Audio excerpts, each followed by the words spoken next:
Next year will be the year of leadership. It will be like this year is the year of the aircraft carrier. And it will focus in on key personalities involved in history. And it'll introduce key characters as a series that'll be going on alongside key ships and key aircraft.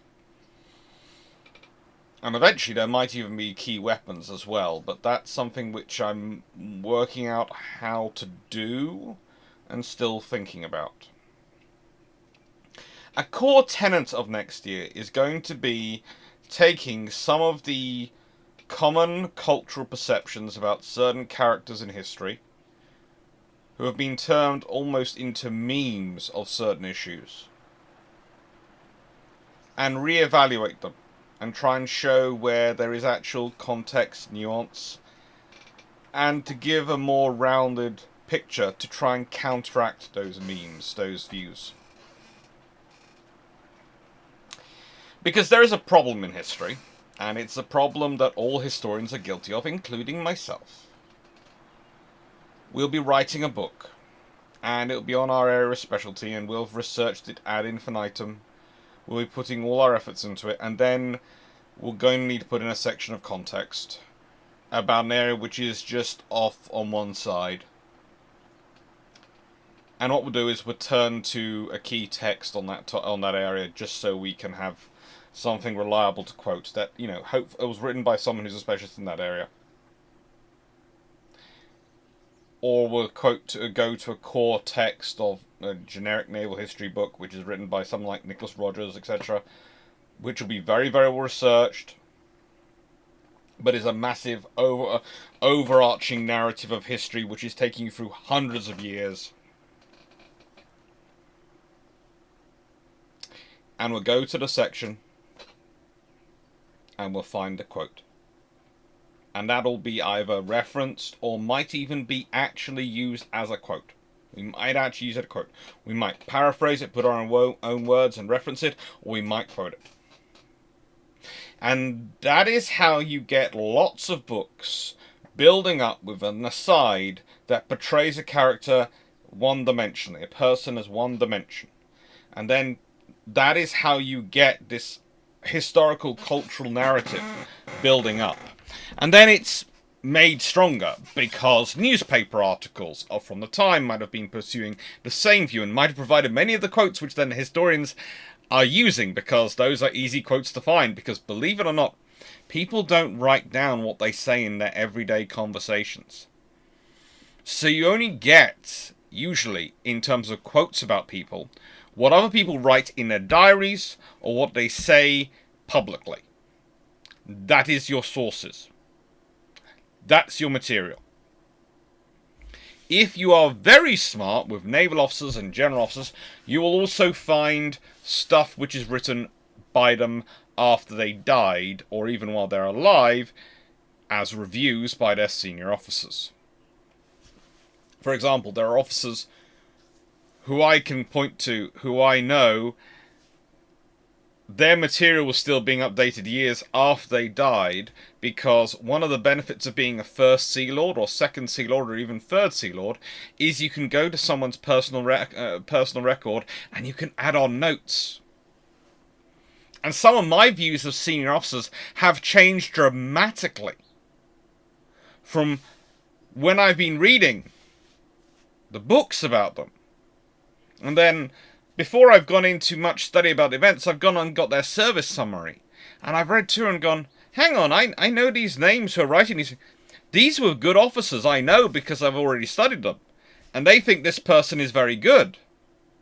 Or alternatively, sometimes I go, oh. Or even worse, when you open up the section, you open up the file, and no one has written anything. No one has felt it worth their time to go and write anything about this person. In British phraseology, that is probably the biggest condemnation you can get. Because The Admiralty and a lot of the British public honestly live on the policy of, if you can't say anything nice about someone, don't put it in a record. You don't. And so if there's nothing been added, if they've died, or especially if they died on active service, and the First Sea Lord hasn't added anything, and none of the subsequent First Sea Lords have added anything, none of the subsequent Second Sea Lords or Third Sea Lords have added anything. Now you could say, oh, well, they were very busy, they didn't have the time. Admiral Cunningham, in the height of World War II, when he was First Sea Lord, was doing this. If he found the time at the height of World War II, then frankly, no one can really critique it. Dudley Pound did the same. Because it was important to them that these officers were accurately remembered by their service. That their virtues were accurately remembered. And, by the way, I've used First, Second and Third Sea Lords, but also, by tradition, Admirals of the Fleet are allowed the same benefit.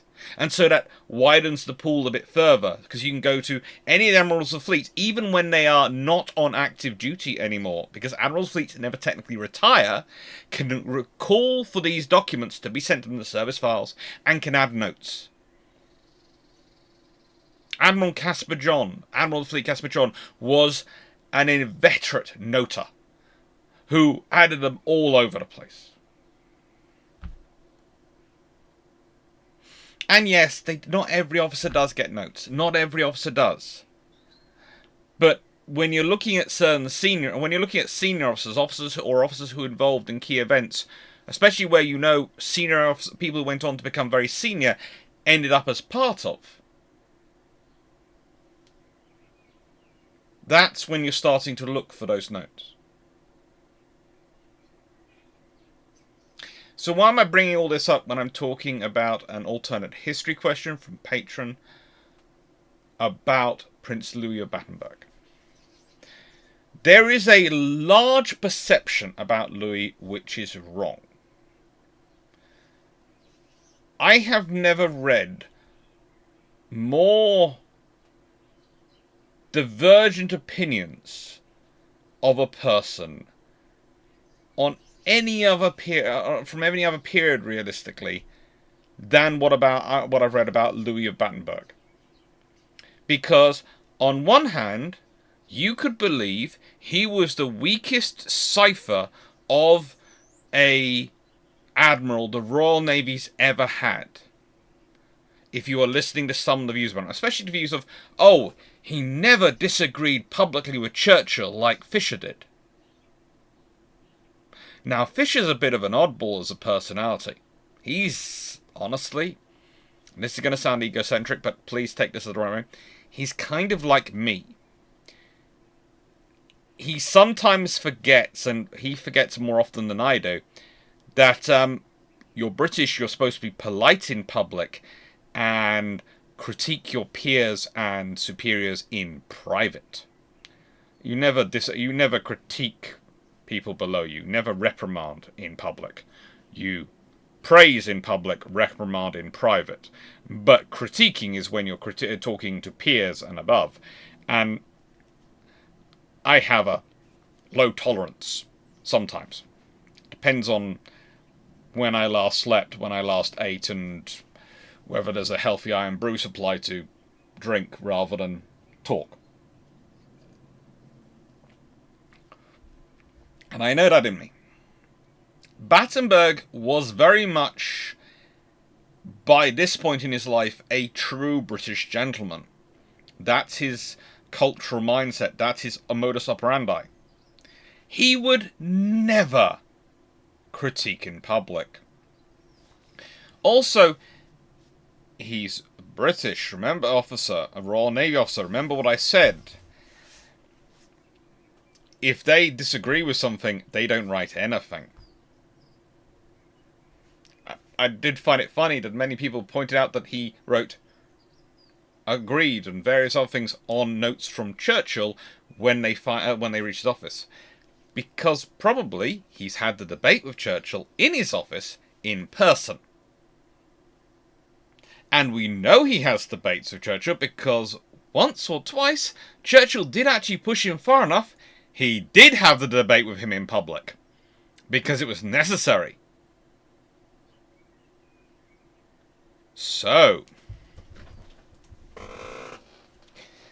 when you put those two views together, you've on one side got some people who claim that he completely gives in on every single point, and on the other side, he's an excellent leader, who's an excellent naval officer, and really does understand what he's thinking. His one flaw, and this is a flaw which really Fisher hates about him, is that Louis of Battenberg doesn't agree with the battlecruiser concept.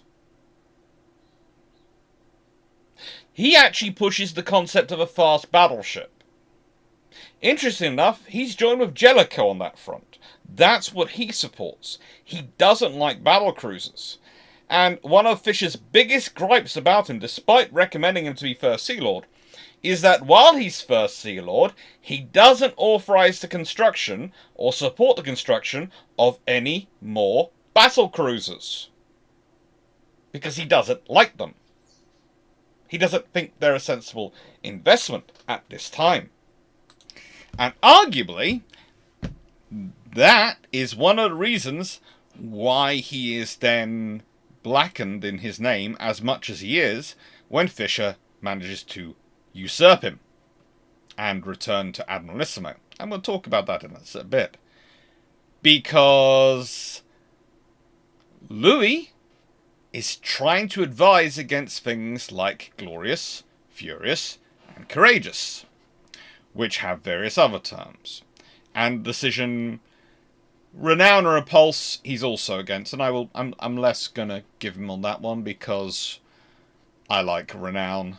She's one of my favourites. But that's a personal thing. Realistically, completing the battleships probably would have been more sensible. And he also doesn't like, and is one of the key voices, eventually when it does come round, advising and quietly talking in from the sides, and he does a lot of this, the fact that the Admiral class are battle cruisers. Eventually they become battle cruiser one word, in case of Hood, but it starts off as a battle cruiser two word, basically a 1917 version of the Invincible class. That's realistically what Fisher was trying to push them to be and what he was trying to push forward for it.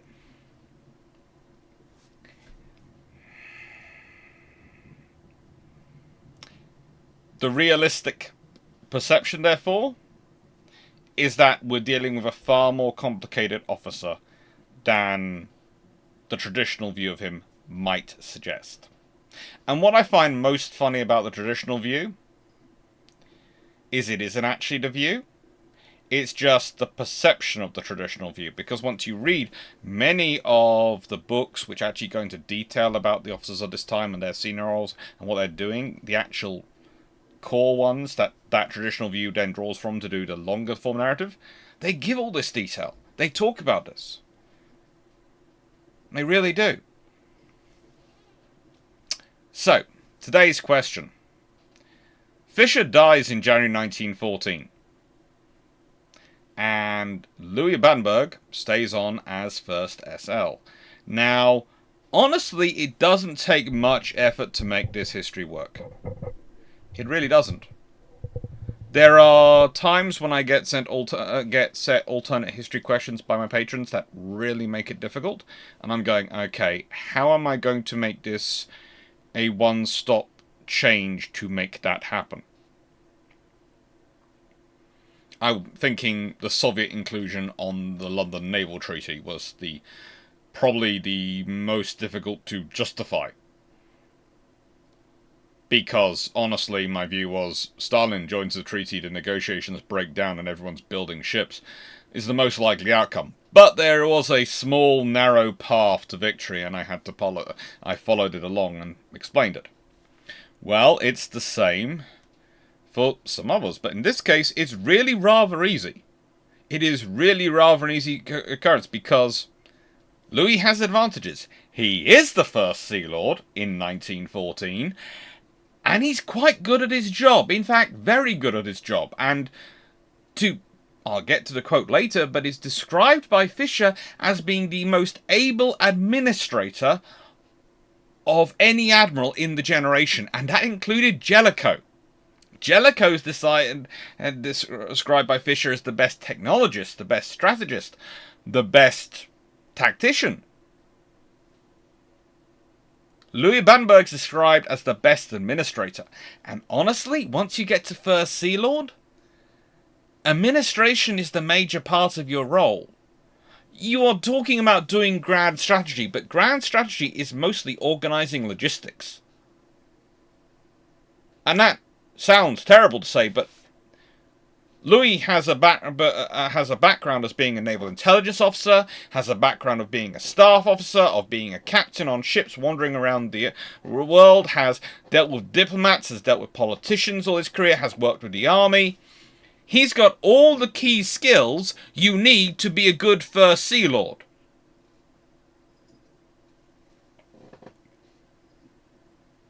So really, it's not difficult.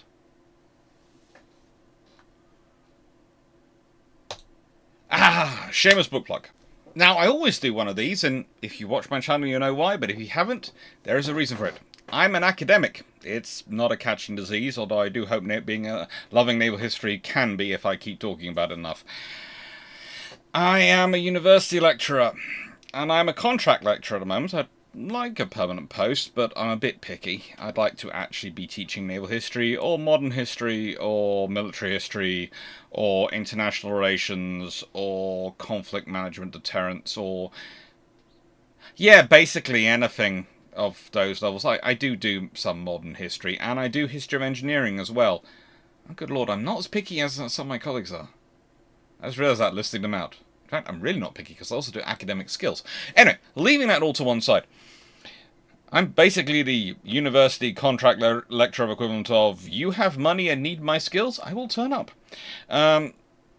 Because I like that money. It buys me books and food, both of which are things I need.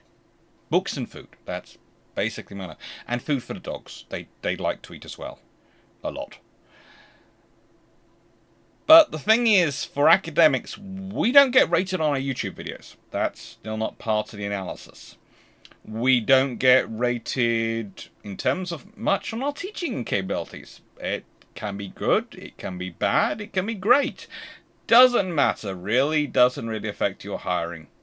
We get rated on how well your books sell. That's it. Books. How well the books sell. How well our journal articles are received by, like, the 7 people who actually read that journal. And how well our books sell. So, as someone who would like a permanent post, but it will be a permanent post I'd want to do while keeping the YouTube channel going, which does seem to be an interesting conversation occasionally in interviews, but we'll leave that to one side. I need to sell books. And I'm very lucky. This is on its 2nd edition. That's good. And it's got a digital version. And the 1st edition was hardback. The 2nd edition's paperback. It's great. So the more of them that sell, the better.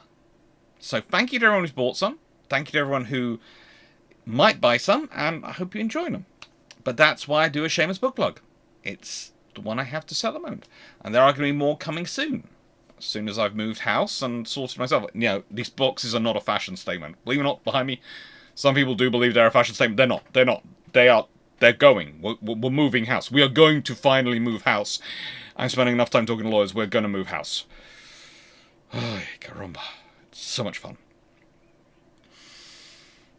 But, thank you to everyone for your support. And thank you to everyone who likes and supports the channel, because again, the channel, and again, my book addiction, would not be possible without you. So thank you to everyone who likes the channel, who subscribes to the channel. That's really helpful in helping things grow. Remember, I've got to reach 15,000 subscribers by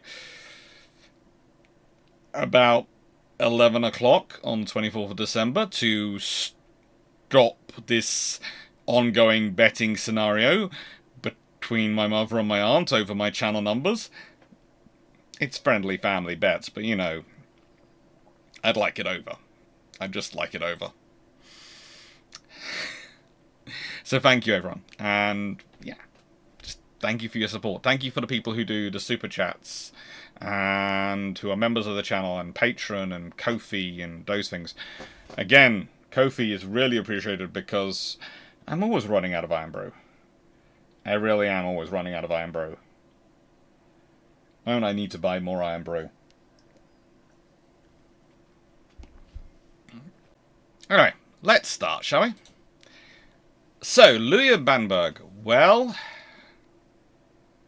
he's an experienced naval officer. This is, again, one of the really interesting things put against him. Some people actually wrote, oh, he was inexperienced and over-promoted and shouldn't have been in the role. No.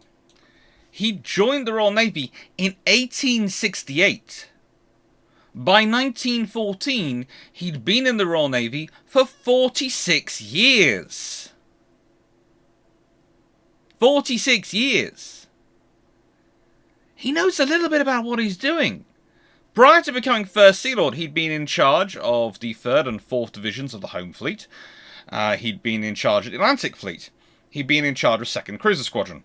He'd been involved in naval intelligence, where he'd pulled off a lot of kudos, including managing to use his royal connections to write to pretty much every head of a royal family in Europe and a few others as well, those families, and get them to give him the full details of their new ships, without sharing anything about the Royal Navy ships. It's one of the amazing things when people go, how does the Royal Navy know exactly what the Kaiser and the Germans are building? Right through from about 1902 till about 1910. Well, because the Kaiser usually tells Louis of Battenberg exactly what's being built.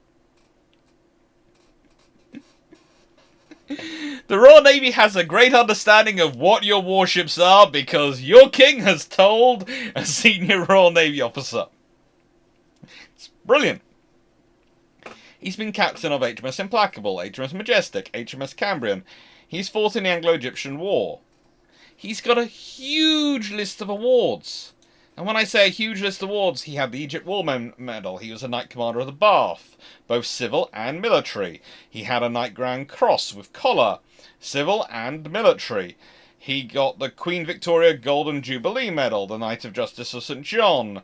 He had the Knight Cross of the Royal Victorian Order, the RVO.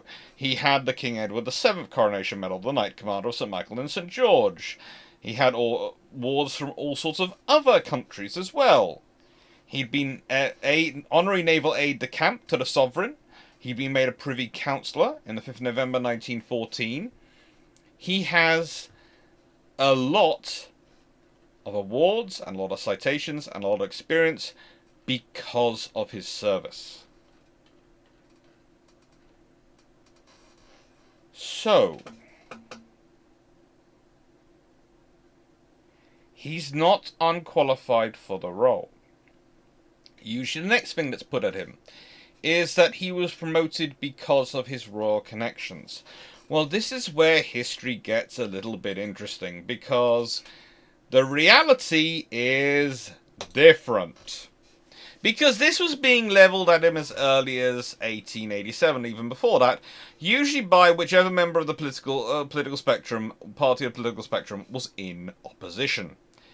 At this point, I think it was the Liberals, but it changes back and forward so often. I'm not sure which, but it's fair to say that both the Liberals and the Conservative members of Parliament, the moment they found themselves in opposition to the government, immediately found out there was someone called Louis of Battenberg in the Royal Navy and started accusing the government of promoting him for royal connections. And it started being an ongoing thing, something they were ongoing having to deal with and having to fight about. And this, I'm going to get into this because it's interesting, but I would like to point out, before we get into this too much, you might be thinking, okay, well, Alex, that's just one debate. That's the 1st of August, 1887. Oh, no. It's also the 2nd of August, 1887. And the 4th of August, 1887. And the 5th of August, 1887. It goes on. And this is just the 1887 debate. I didn't bother to get the rest out. There aren't many people who are literally not a member of the House of Commons whose name produces as many results as Louis of Battenberg.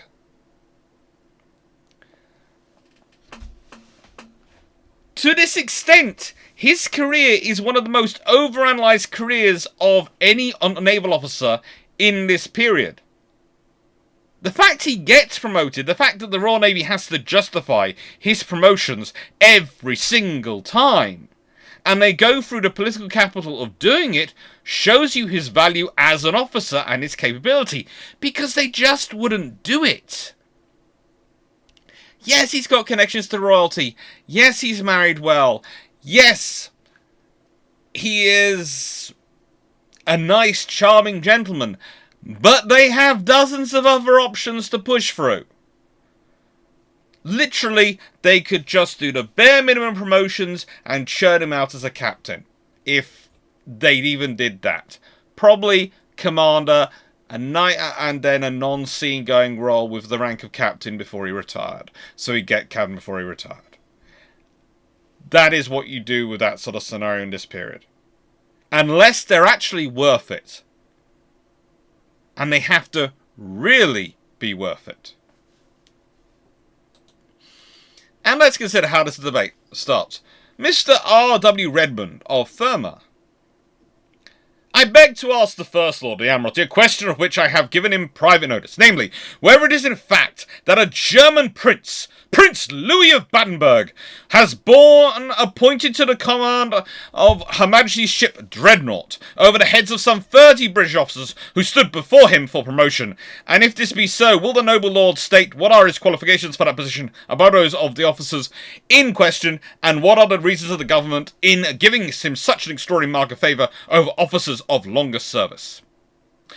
So, this is a gentleman who's now suddenly campaigning that promotion should be based on length of service, not experience, or knowledge, or ability. Just length of service. Because you might have been in service longer, but that doesn't mean you've had active experience, you've had the same relevant experiences. You might have been in service longer, but only ever served in torpedo boats. Well, do you really want to give that person the executive officer of a battleship? Possibly not as their first tour of something larger. It's going to be rare such an officer exists, but it's not impossible. The First Lord, Lord George Hamilton, of Middlesex, Ealing. That is a question of which the honourable member gave me notice. That question was, and by the way, that is basically a earlier version of recollections may vary. A slightly more blunter version of, that's not the question you sent me. So that's not the answer I prepared, but if you want to go down that particular route, let's play. The question was whether Prince Louis of Battenberg had been appointed commander of the Dreadnought. I am now asked if he is to be captain, and why he is promoted over the heads of our officers. He is not to be made a captain, nor is he promoted over our officers' heads. It is true that Prince Louis of Battenberg has been appointed commander of the Dreadnought. Mr. W. Redmond, captain? No. The rank of the executive officer aboard a battleship is commander, though captain is a captain. I'm sorry, Mr. Redmond.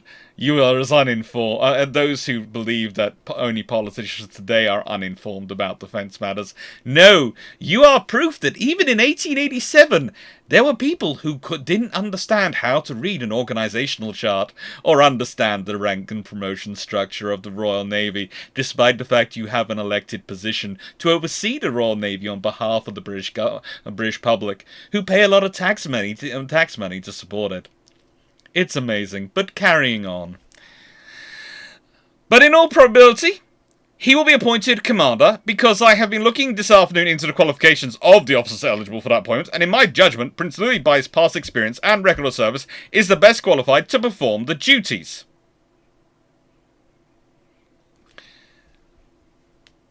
Mr. Pickesill of Bethnal Green. Then I beg to give notice that if Prince Louis of Battenberg is appointed, I shall move that his salary be disallowed.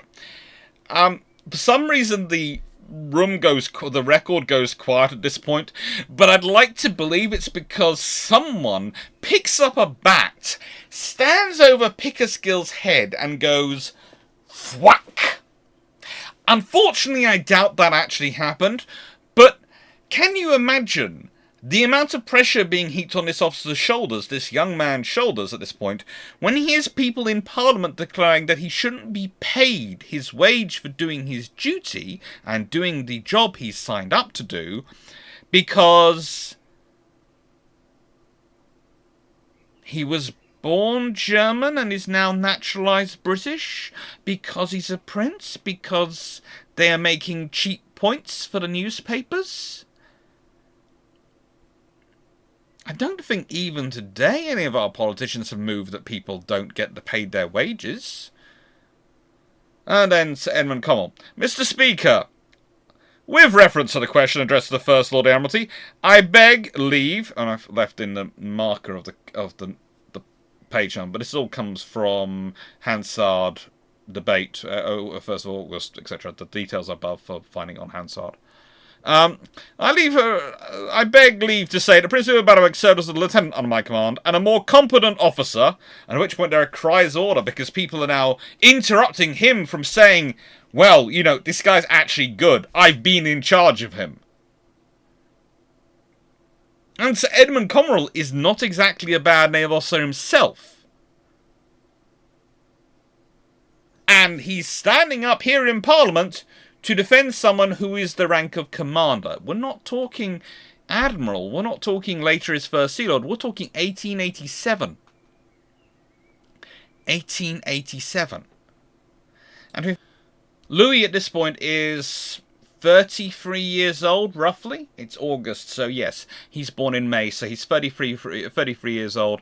And he's been in the Royal Navy for 21 years.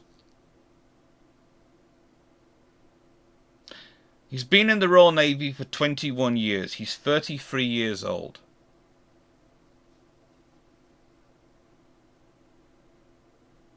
I'd think he'd have the experience, but oh, don't worry. As said earlier, the debate doesn't end then. I mean, there are people literally queuing up to show me how uninformed politicians were even those days about defence matters. It's just never-ending fun for me. Again, it's Mr. W. Redmond. Ask the First Lord of the Admiralty whether, in view of the appointment of Prince Louis Battenberg to the command of Dreadnought, he will state the date when Prince Louis became a British subject, how long he has served in the Navy, and what are his experience and qualifications for the post, and whether a German has ever, I'm presuming, not over, but it's spelt in Hansard as over, so I'm presuming it's ever, but, you know, being placed in command of a British man of war over the heads of British officers equally qualified. Now, if we consider the previous one, what did the First Lord say? Yes. Because I've been looking this afternoon into qualifications of the officers eligible for appointment, and in my judgment, Prince Louis, by his past experience and record of service, is the best qualified to perform the duties. Okay, so we're labouring the same point.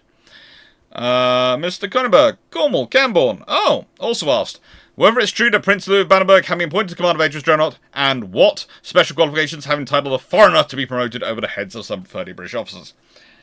Okay, so if you have the view that, I don't know, some of the jingoism you hear in modern politics is something new, I'm hoping this video has already dissolved you of that opinion. If it hasn't, don't worry, it gets worse.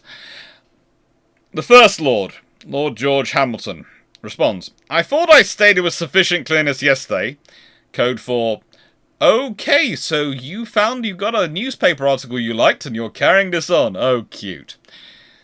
That both statements contained in the honourable member's question and in that placed on the paper by another honourable member, Mr. Coneyberg, to the effect that Prince Louis Battenberg had been appointed to the command of Dreadnought, or had been promoted to the heads of British officers, were untrue. But the honourable gentleman has put down a fresh question, in which he makes aspersions on the capacity of a very promising young officer. And Cries of "no, no," and "how?" I will explain. If the honourable member had, before he put down the question, ascertained what was the rank of the officer, and what were the functions attached to that rank, he would have saved both the House and me a long explanation of a very simple matter. Prince Louis Battenberg is not a captain, but holds the rank of commander in Her Majesty's Navy. Every ship of a certain size and certain complement has a senior executive officer under the captain, a commander, not a lieutenant. A vacancy has recently occurred in the post of commander on board the ship Dreadnought. It has always been the practice to give the captain of any ship a voice in the selection of his senior executive officer, because upon the captaincy of the officer largely depends on the discipline and efficiency of his ship. Captain Stevenson, who commands the Dreadnought, applied for Prince Louis Battenberg to fill the appointment. I may add that another officer, who is about to command a large ironclad in Mediterranean, has made a similar application. Prince Louis entered the Navy in 1868, served at sea as a cadet to midshipman till 1873, when he passed a good examination for lieutenant. All his other examinations have been satisfactory, and he has been well spoken of by every officer under whom he has served. So far, from the appointment in question, either promoting Prince Louis Battenberg over the heads of his seniors, or in any way giving him undue preference, I may say that at present moment, that there are actually 22 commanders junior to him who hold appointments almost similar to that which he has been given to him.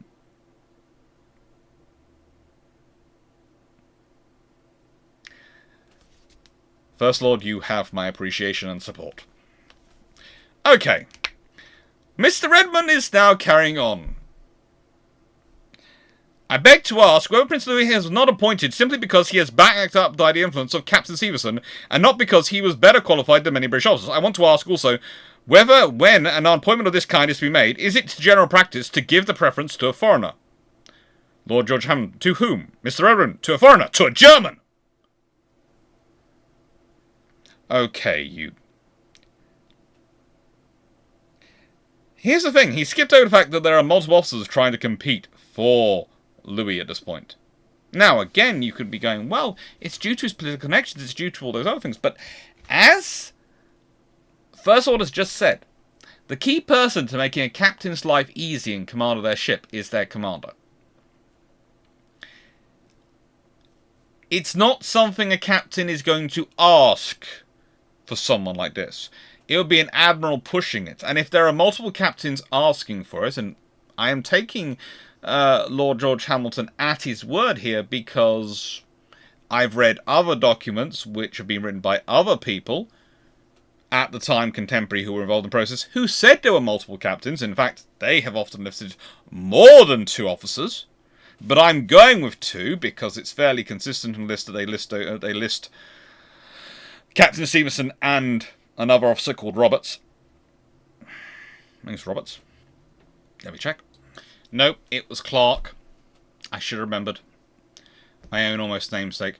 Roberts was the captain, the third name which turned up on almost all the other sources, but so it was probably Clarke, who I think was going to command HMS Anson, which was the soon-to-be completed Admiral class. I think it was Clarke. Anyway. This is the point. There's an actual competition going on for this officer. That says he's a good officer. So, Lord George Hamilton is now responding again, and oh boy, is he planning on being nice. Certainly not. All officers, after they become naturalised British subjects, are treated alike, and the principle on which all these appointments are made is the selection of the most capable officer for the purpose. Mr. W. Redmond, in consequence of the answer of the Naval Award, I beg to give notice that on the Navy estimates, I will draw attention to the practice of the Conservative government in giving preference in appointments to the public service to Germans over Englishmen.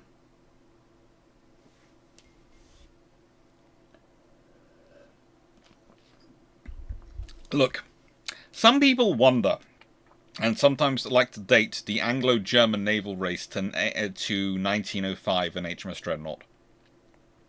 No. Relations between Britain and Germany have been deteriorating for a while. By the time you get then. And I'd say the fact that these liberal members of Parliament are trying to make a big thing over a German or someone of German origin who's British naturalized subject. In this period, it's far more fluid still at this point than others. I'd say that's a symptom of that. Mr. Africana asked whether the noble lord would state the date on which Prince Louis Battenberg became a British subject. Lord George Hamilton. He became a British subject when he entered Her Majesty's service.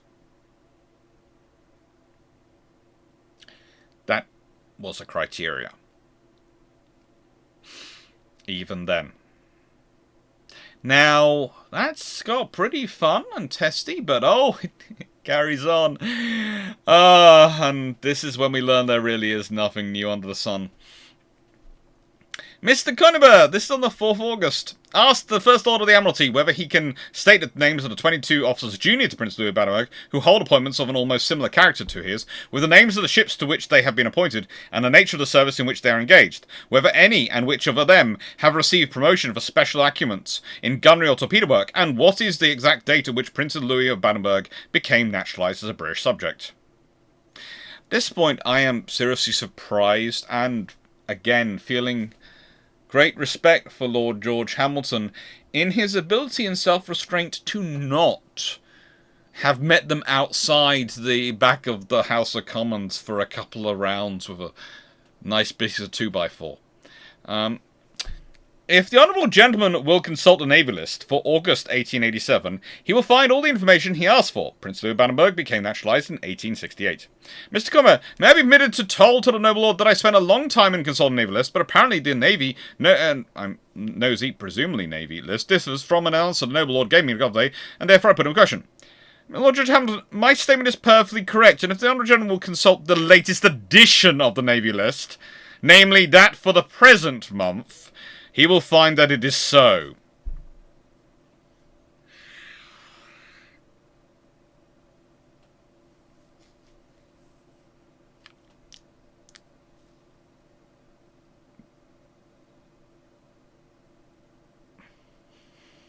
I'm feeling quite sorry for Lord George Hamilton at this point, and as First Lords go, normally he's not one of the ones I feel sorry for, and not one of the ones I'm actually mostly supportive of. But I'm feeling sorry for the man. I'm feeling he really did earn his pay. I'm prepared to forgive him some of his other issues for going through this debate. And this wasn't the only time he had to do this debate. Honestly, that poor man, it was with the same people every time. Mr. Pickersgill, this is the 5th of August. This is day 4. I'm not sure why he managed to get a break on the 3rd of August. I'm presuming they were looking at him and he was starting to stretch his fingers as he's holding some sort of pistol or something. Or maybe he was reaching for a sword. I have no idea. Mr. Pickersgill asked the First Lord of the Admiralty to state the name of the Medaglosser who certified that Prince Louis of Battenberg was physically fit for the naval service of this country. I haven't clicked forward, have I? It goes on. Anyway, the poor First Lord now responds, and with more of a measured tone than I could probably imagine doing. He responds, First Lord, Prince Louis of Battenberg, as I stated the other day, joined the Navy in 1868. The board of the Admiralty of the day ordered him to be entered without the production of the usual medical certificate. The decision has amply been justified by the result, insomuch that Prince Louis has always enjoyed exceptional health during the 19 years he's been in service, and has carried out his duties wherever he's been called upon to serve with zeal and energy. Mr. Pickersgill, arising out of the reply of noble lord, I wish to ask him whether it is the fact that the Prince Louis of Battenberg was submitted in the ordinary course to the medical examination by Dr. Buckle of Her Majesty's ship Britannia. I now think we are going to have a violation of doctor-patient confidentiality and the examination results of the medical results of the Royal Navy. I'm fairly sure that someone is about to violate something. But let's carry on. That as he was only known by a number by Dr. Buckle. Okay, so Dr. Buckle's not sure who he was exactly looking at. Dr. Buckle rejected him that subsequently 2 other medical officers of Their Majesty's Naval Service also examined Prince Louis of Battenberg, and they also rejected him. I do love that some of the spelling mistakes that have come into Hansard here. I literally just copied and pasted out Hansard. I haven't edited it, because it's a primary source, so I want you to see it as close to a primary source as possible. The Prince was they also rejected him, and that subsequently the Prince was appointed by direct intervention of Her Majesty.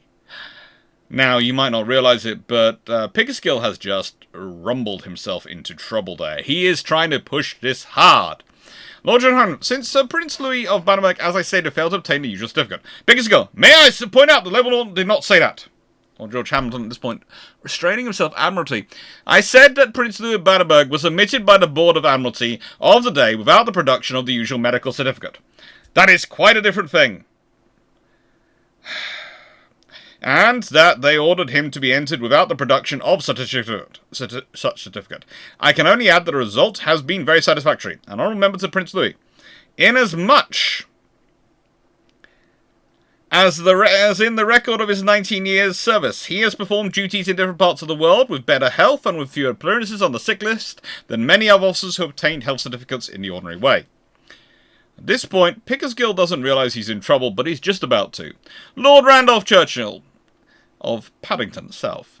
On a point of order, Mr. Speaker, which it seems impossible to pass by, the honourable member opposite asked the First Lord of the Admiralty, at the conclusion of his second question, whether Prince Louis of Battenberg was not appointed by the direct intervention of Her Majesty.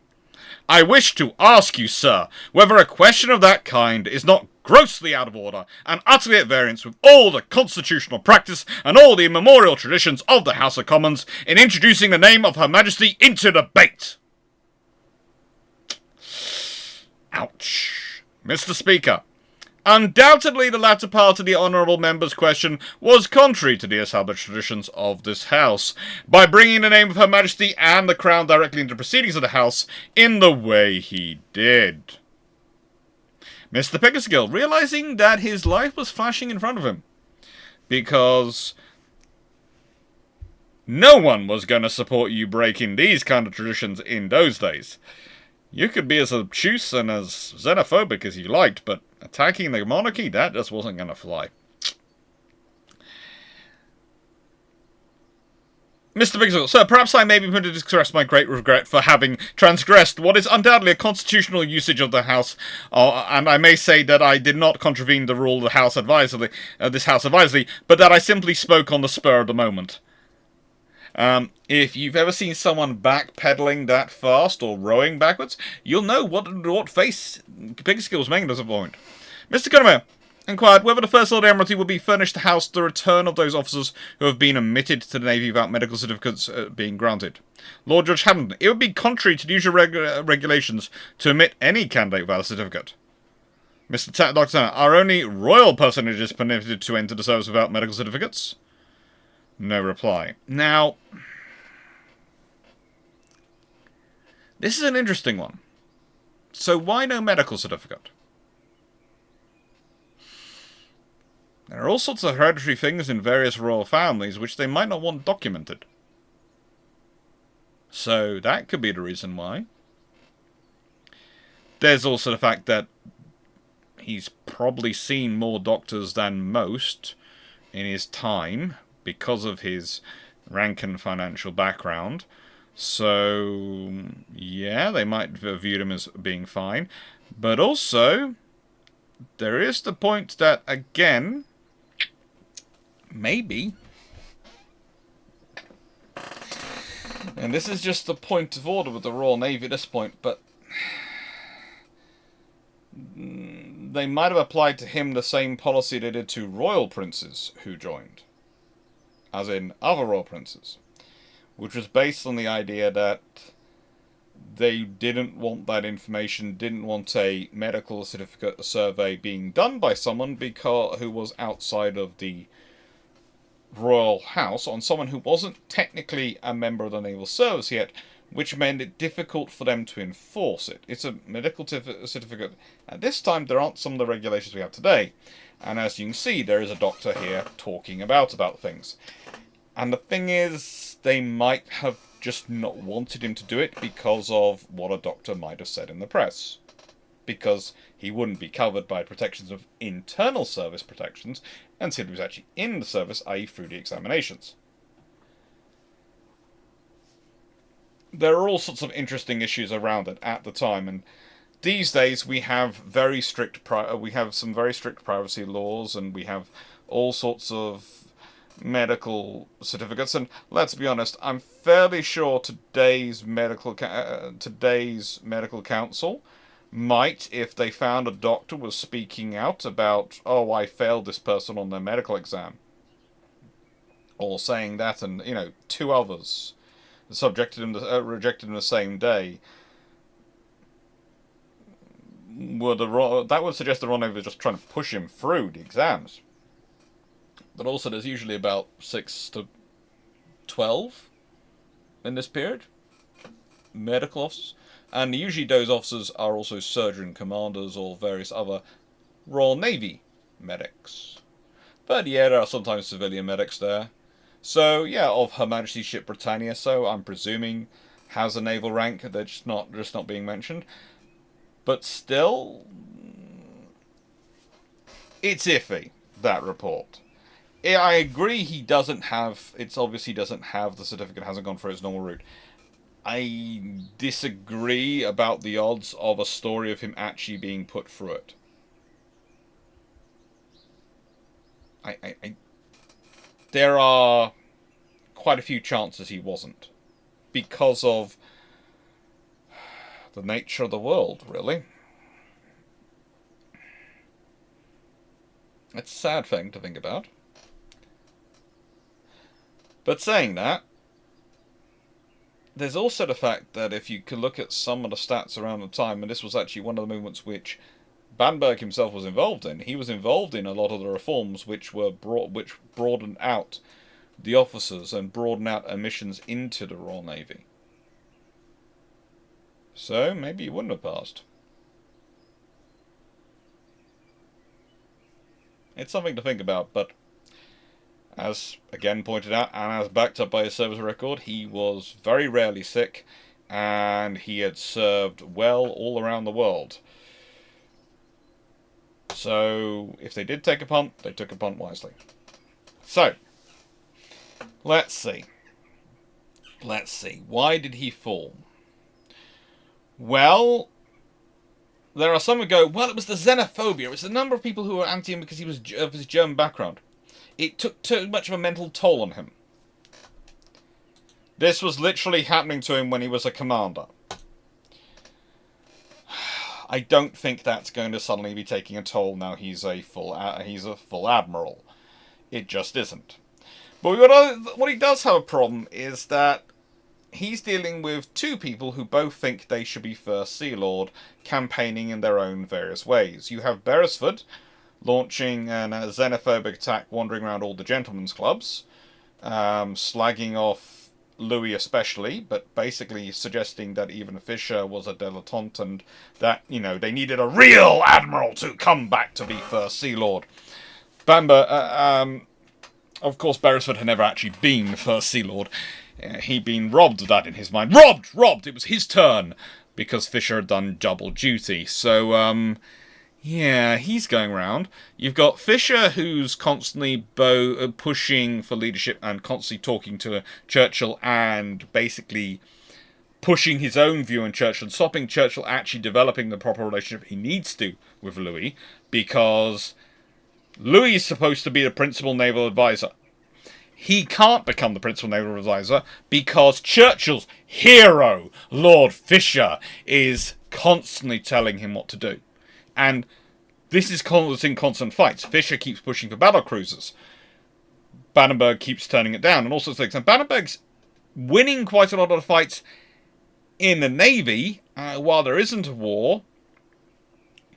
But he's losing some of the other ones. And that's one of the reasons why you run into Churchill being an issue in, let's say, when you've got cabinet meetings, etc., and not always repeating the Admiralty line. Because he's sometimes still trying to work out in his head whether he should be going with Louis' line or Fisher's line, Jackie Fisher's line. And it's just a case of, no, that means you're not well informed. Then you've got the newspapers and politicians who are seeking for an easy scapegoat to blame for the war starting. There's this great line from Andrew Lambert, which is that no cabinet advised by Fisher would have behaved so poorly as the 1914 one did. They would have done strong deterrence. They would have mobilized the fleet, sent them to exercise off the coast of Germany or something like that, to ram home the point that the British were invested in this and would get involved, so don't push it, rather than being sort of wishy-washy. But I would argue the problem you actually have is that Battenberg doesn't necessarily follow the Fisher school of that methodology, in terms of what I would consider the more aggressive version of conflict management and deterrence, but does have his own school and his own policies. He is keeping the fleet active. He's talking about certain things, including sailing around the UK, etc. A big show of strength. Kind of like the Great White Fleet had been a show of strength from the Americans sailing around the world. So you've got that going on, and you've got Churchill vacuating in the middle. And because of that, neither set of advice is getting through to the cabinet. And honestly, Fisher's not helping his cause. Because whilst, yes, he was very good in his era, he's literally left post saying how good Louis was in the post. And now he's doing everything he can to undermine his leadership, undermine his ability to do his role.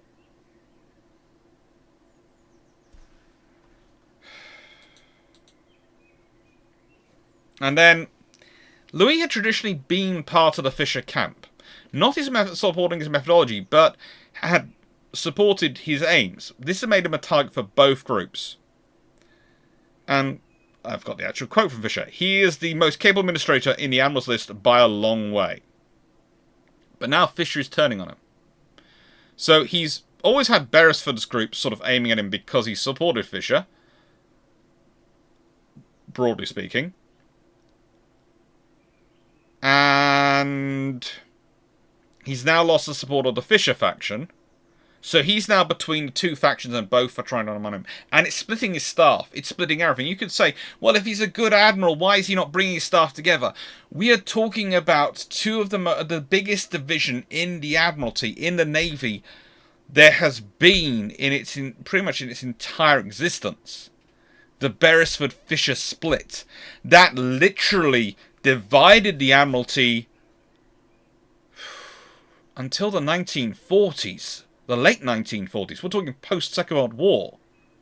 There are still officers going on about it and being divided because their groups are still set up because of the original Fisher-Beresford split. We're talking about something which has been dividing the Royal Navy by this point for nearly 30 years. So, yeah. Is there any officer who could have forged that group to work together? The staff to work together? You'd hope so. But I can't really see any other option at this time. And when Fisher comes in the post, one of the first things he does with the staff is he kicks out anyone who's from the Beresford pack. That's how he gets a staff working together divisively. He doesn't bring them together, he kicks out people. Or transfers them, or finds new roles, etc. It's how those two do it. They both want the job. They both want the glory of being First Sea Lord in what will be a victorious war against the Germans. They can't get the glory of commanding fleets. They're too old. They're too senior. They're not going to get sent to sea, as much as they might dream of it. But there's First Sea Lord. Oh, they can get their names in the history books. They can set the tone for the future Royal Navy. They can be the gods of war, the successors to Nelson. Or rather, the successors to Jervis. Because Jellicoe will be the successor to Nelson, will give them the great victory. Interesting enough, Beresford never wants to remove Jellicoe from his post. No, no, no. And so Louis is besieged on all sides. He's overrun, and he knows he can't. The job's not able to be done. He's got the politicians coming for him. He's got the newspapers coming for him. He's got the Navy fighting him, and both sides, these two factions coming for him. He can't do his job. So he asked permission to resign. One of the things that's made very clear to him, though, is that they wanted him to return to a command position post-war, and they might even need him during the war. This is something they don't change their tune on until December 1918. It's because of this that he stops doing, he doesn't do anything else that could rule him out. He does not take company directorships. He does not do some of the lucrative roles he could have done, which meant he actually has to sell his home, Kent House, in 1919 for financial reasons. The entire way through the war, this man is being dangled in front of him the carrot that he might need to go to Sea Command because they might need him, because he's a good admiral. And they all agree on that.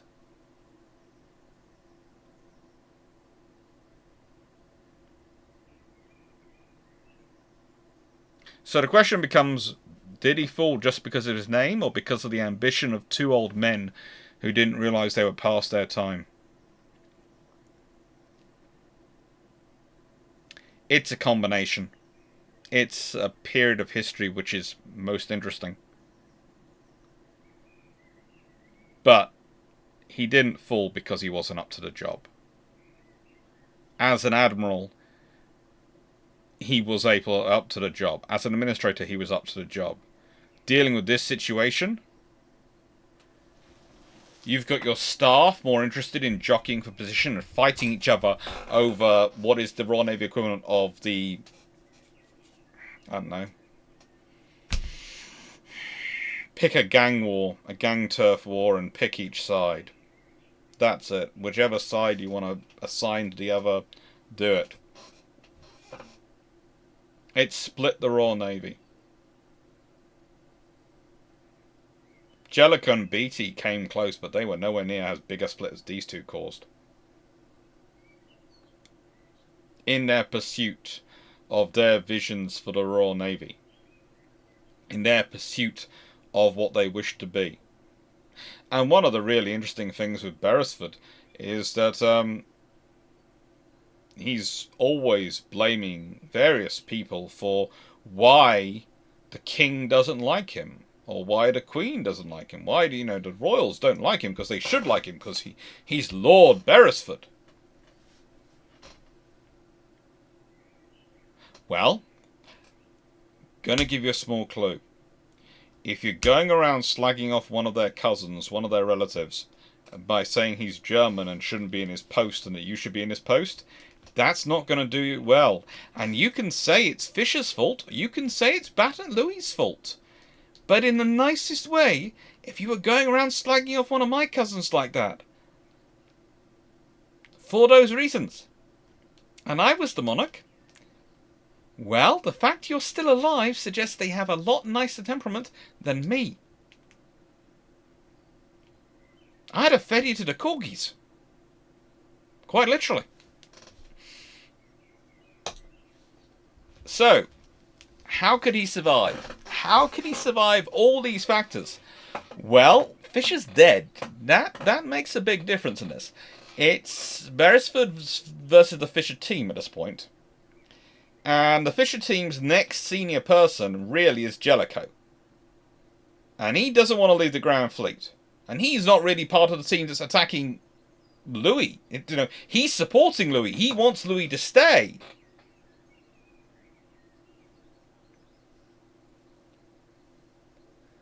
So, without having a Fisher, and with Jellicoe not wanting to move, then it becomes a case of, well, Louis becomes the anti-Beresford. So the Fisher team will coalesce around him. And the moderates mostly kept out of the limelight and weren't supporting anyone. In this scenario, Louis is a Fisher but not a Fisher. So the moderates might win the Navy, might well be going to us, the ones who aren't in either faction. With Churchill needing a sounding board because Fisher's gone, he might actually be working with Louis, and whilst Beatty might try to push for that, Beatty's junior enough he can be posted to a different post around the world. It's not like Fisher. And let's be honest, the king doesn't like Beresford anyway. So honestly, instead of Churchill saying the things quietly in the gentlemen's clubs, it might be the senior steward of the House of Lancaster or something, the Duchy of Lancaster, going out and going, gentlemen, oh really, yes. How many of you are looking forward to an invitation to court at any point in future? Oh, you are? You'd like to come to the balls? Oh, that's good. Well, just remember, Prince Louis, the First Sea Lord, will be there. He is the king's cousin, after all. And all them going, ah, that's a subtle point of making it. Good lord, yes. And Beresford finding himself on his own. The thing is, the king wasn't keen on Fisher coming back either. He really wasn't keen on Fisher coming back. But he couldn't do anything about Louis Battenberg feeling that he had to resign because of the issues going on in the structure and the staff because of this debate reigniting. If it's just one of them, he can beat them off. If it's both of them tearing at him, he can't survive that.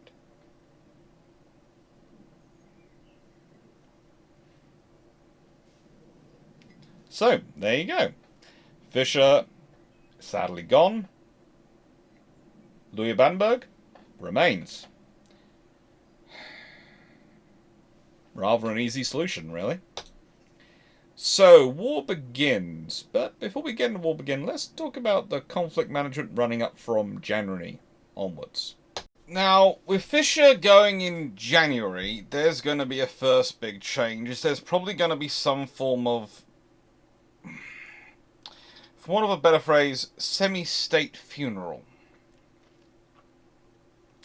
He was a massive personality of his time, a very important admiral, and honestly, there are many heads of state who knew him, so I cannot see his funeral not having the British royal family represented, if not by the highest members of the royal family.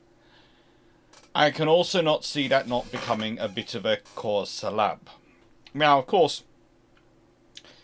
to an extent, the Royal Navy will have already, announced their warships they're building for this year, etc. They're working on the R-Class, there's Agincourt, the 6th Queen Elizabeth coming along, all those things, but I wouldn't be surprised if there starts being discussion of the next class of ship, the Fisher class, maybe even. I know, Beresford is going to hate that absolutely massively, but no one gives a flying hoot about him. Now, the interesting thing about this, if you have this kind of gathering in January, February 1914, who is the biggest Navy obsessive in the world at this time? Well, it's Kaiser Wilhelm, isn't it? Kaiser Wilhelm. So what's the betting? Either he or some other senior people from Germany come to the funeral. I wouldn't be surprised, considering it's a cause célèbre, it's an admiral, and Kaiser does like to appear in his British admiral's uniform. I can just imagine Prince Louis keeping as far away as he could possibly from the Kaiser in such uniform for fear of the press or someone managing to photograph them together and going, "Look, it's the two German admirals." Hasn't he had enough years of dealing with the various members of Parliament without that picture going out around the world? Anyway, leaving that to one side, that does leave some interesting chances for diplomacy. does also leave some interesting chances for all sorts of reflections on the importance of the Navy, but also on Fisher's teachings. And this is a difference. See, sometimes you will hear me talking about Fisher, and I'm being not, I would hope not rude, but kind of dismissive of him. And that's because in many ways he lives too long. That sounds terrible to say, but there is a time in your life when you really should retire. When you are maybe past your best thinking. Or you are no longer actually doing your best thinking. You are almost trying to be innovative and edgy for the sake of attention. To justify your reputation as a great forward thinker. You're always prepared to dive into the next thing. And unfortunately for Fisher, he kind of goes that way. In fact, he really does go that way. He's done good things. He's brought about the Dreadnought. He's advised on implementing oil-fired ships. All sorts of things which are really very, very good and very sensible. But, and I say this in the most glorious glutamus maximus variation of that particular verbiage, he's already at this point in 1914 starting to edge past that point. Let's be honest, the Baltic Plan, which is a very interesting idea and could in theory work, all requires you first defeat the German Navy. So before you start building ships that are going to be part of you forcing your passage through into the Baltic, you might want to consider defeating the German Navy. As if you've defeated the Kaiserlich Marine, honestly, the amount of resistance you're going to face pushing a way through is probably going to be a lot less. And instead of needing ships like Courageous, Glorious, Furious, the Harwich Force will probably do the job. Honestly, you let those World War I versions of Tribal-class destroyer crews off the leash and just tell them to go have fun and maybe take some of the inshore squadrons that are fighting along the coasts of Flanders along with them, and if there's anything waiting through the shallow passage, if there's anything the other side, it won't be there for long. Especially not if that's got no fleet behind it to back it up. It's got the High Seas Fleet, the Kaiserlich Marine's core fighting force, has been destroyed. So realistically, what your plan needed to be was to focus on drawing them out in wartime. In peacetime, though, what does this present? Well, in peacetime, at this scenario, with this kind of setting going on, that's going to give a chance for the British to do some soft power, to do some really strengthening and really emphasizing. I wouldn't be surprised if in Fisher's honour a grand fleet review is organised, where everything can be emphasized just how big and large the Royal Navy is. Just how many ships. I won't be surprised if the back rows of such a review are full of ships, battleships which are being drawn out of ordinary, put aboard just enough crew to get them there and spit and polish them so they look gleaming in the sun. Those ships might not actually be in any fit state for actual operations. It doesn't matter. They will be drawn up. So they're rows upon rows of floating citadels of steel and iron and fury.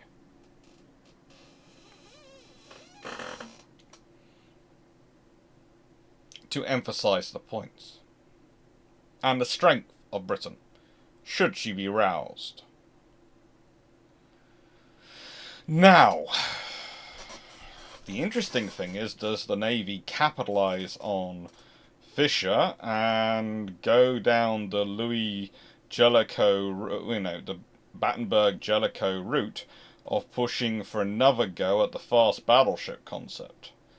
I have a strong suspicion about HMS Agincourt. I think she was going to be... They've done videos about her on this channel, so if you go to my channel page and search HMS Agincourt, you'll find several. I have a feeling she was going to be a 28-knot ship. Some of the things that happen around her don't add up with her being a straightforward Queen Elizabeth class. And the way she's ordered doesn't add up with a straightforward Queen Elizabeth class. And remember, we're talking about a Navy which is developed the 13.5-inch special, which was the 15-inch gun, and we're also working on a 15-inch extension or something. That they have various phrases going on, which turns out to be the 18-inch project, which of course we do know comes about because of HMS Furious getting fitted with a cut-down version. So there is quite a hefty chance that Agincourt was an 18-inch gun fast battleship. I wouldn't be surprised if she's a 6-gun free turret sort of version vessel built on a modified Queen Elizabeth hull, because that would probably allow enough space. And if you add in the small tube boilers, which seem to be ordered at the time but get used in Courageous and Glorious, but conceivably, when considering their availability, could not have been ordered as part of that program. At least not all of them. The first batch certainly couldn't. The fact that they take 2 batches of orders as well is really kind of suspicious. Because again, you'd normally order those boilers in 1 set. The fact you ordered 2 sets, it's all iffy. But again, go look at that video if you want more details on those videos. I have this suspicion, therefore, that if I was Battenberg, I would feed Churchill a great speech, a speech about uniting the visions of a great man, that in the honour of Fisher, the Royal Navy's next class of ships to be built after the ours will be the Fisher class, which will unify his visions of the dreadnought battleship and the battle cruiser into one fast battleship that will be the ultimate expression of naval power. I can imagine Churchill extolling the virtues of that for a good hour, if given the right preparations in 1914, all in honour. Now, if that's done in the right way at the right settings, that could well cause a fair number of people to think we need to change the agreements. There are already Germans and British people, prominent British people working to think, well, hang on, are we really sensibly in this scenario where we are in a alliance with France and Russia? France, maybe, we trust them, more or less. Russia, we don't trust. The entire reason for the Anglo-Japanese alliance is Russia.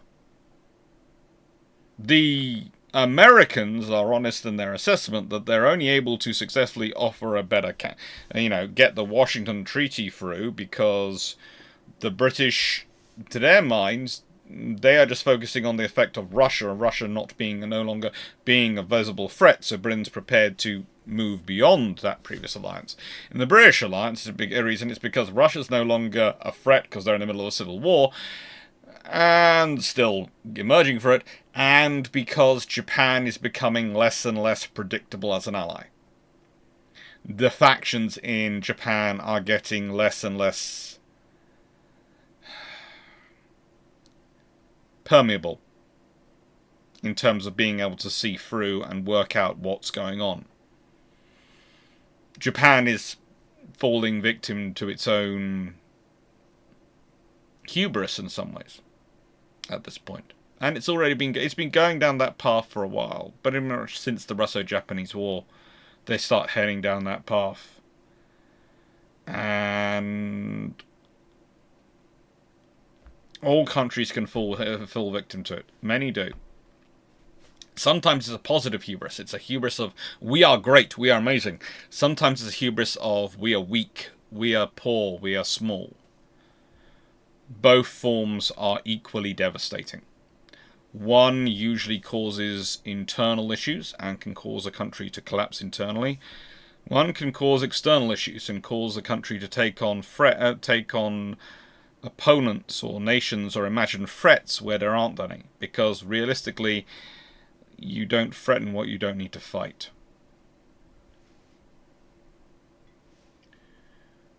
But at this point, there were discussions going on with the Germans. There were some discussions. And it's only an Entente, not an alliance. It's not the Triple Alliance, it's the Entente.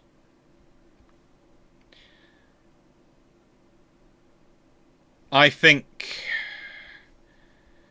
if Germany had said the right words, offered the right assurances, maybe got rid of some of their older ships, got rid of their older, all their pre-dreadnoughts, all of them, just said we need to get rid of them all, we can't, for some or whatever reason, announce the scrapping of all, modernization of fleet. There's no point having these old ships without stepping up to immediately replace them with dreadnoughts or ordering those things. There are certain things they could have done which might have allowed for a rapprochement. Might have allowed for it. I don't think that happens. I don't think that's going to turn out, because I don't think Germany would do that way, even on this scenario. But what I do hope is this scenario has led to a strengthening of the British image of what they're willing to do and what they have the capability to do, and reminded everyone just how much force they have. If they've combined it with everyone all the battleships, all the ships, firing a salute from their guns at the same time, a huge crescendo, well, that could have delivered a big impact.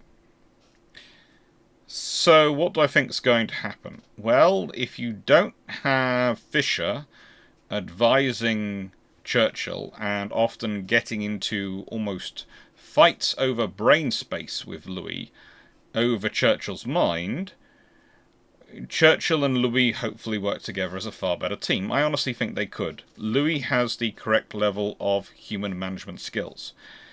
He's got a whole experience, and when I say a whole experience, he had actually worked as the Joint Secretary of the Naval and Military Committee on Defense. And when he worked on that committee, when he did that role, he did it so well. And I cannot emphasize this more. He did it so well that he actually gets the Duke of Cambridge, Prince George, a grandson of King George III, cousin of Queen Victoria, Commander-in-Chief of the force, basically the army, for a long time, until 1895. And this was when Louis was back as a captain in 1891.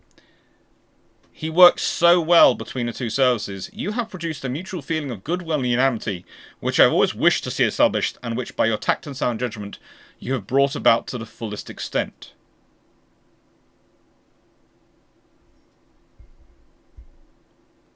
Again, I'd like to point out also that Battenberg wasn't exactly stupid. He developed a course indicator, which was a mechanical calculating device for taking station other vessels whose range, bearing, course, and speed are known, which is described as a version of a relative velocity analog computer. You know, he is a very smart, very capable officer. And if he's being listened to and allowed to exercise the authority of his office, he's more than capable of managing up. If he's not having to deal with someone trying to suborn his management to put themselves into his position. He is certainly capable of that. He's also far better at listening to naval intelligence. His first appointment with naval intelligence had been Assistant Director of Naval Intelligence. He'd served that from June 1899 till about 1904. And please note, there is a reason I say 1904, it's 1905 actually just, because whilst he theoretically leaves then, he is still providing information. I mean, he becomes such a hub of information intelligence that he becomes probably one of the most coveted sources. And again, this is the person you have as First Sea Lord in 1914. Someone who has their own personal, very connected intelligence network around Europe.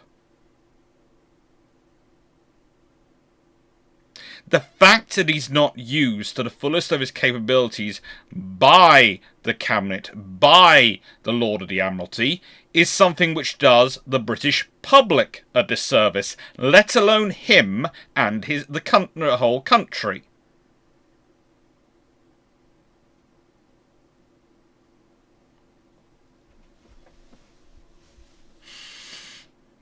So, how is he going to manage the deterrence? Well, I think you would still have the Navy not put back to peacetime duties. I think that, or reduced ordinary. I think they'd be kept in the commission. I think they might do a voyage around the UK. Maybe do a voyage around the UK which is extended and includes them appearing, I don't know, off the Belgian coast, maybe the Dutch coast. Not appearing off Germany or Denmark. That's probably considered that would be considered provocative by him. But going and visiting the Dutch, maybe a nice big visit of several large squadrons going to Antwerp or something like that.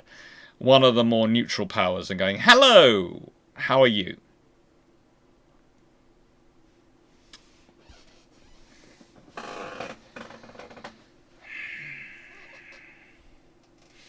And I think he prepares for war. I think there's also a big difference here, because if he's not fighting for his position, if he's not trying to secure his position, you have to remember the campaign for his role does not start in August 1914. The campaign for his role, to be honest, Fisher's been carrying on since about November 1913. Honestly, Beresford's been carrying on longer. He was one of the officers who kept feeding members of Parliament information about Louis at certain points in his career. You know, this is... And I should say, in my opinion, he was.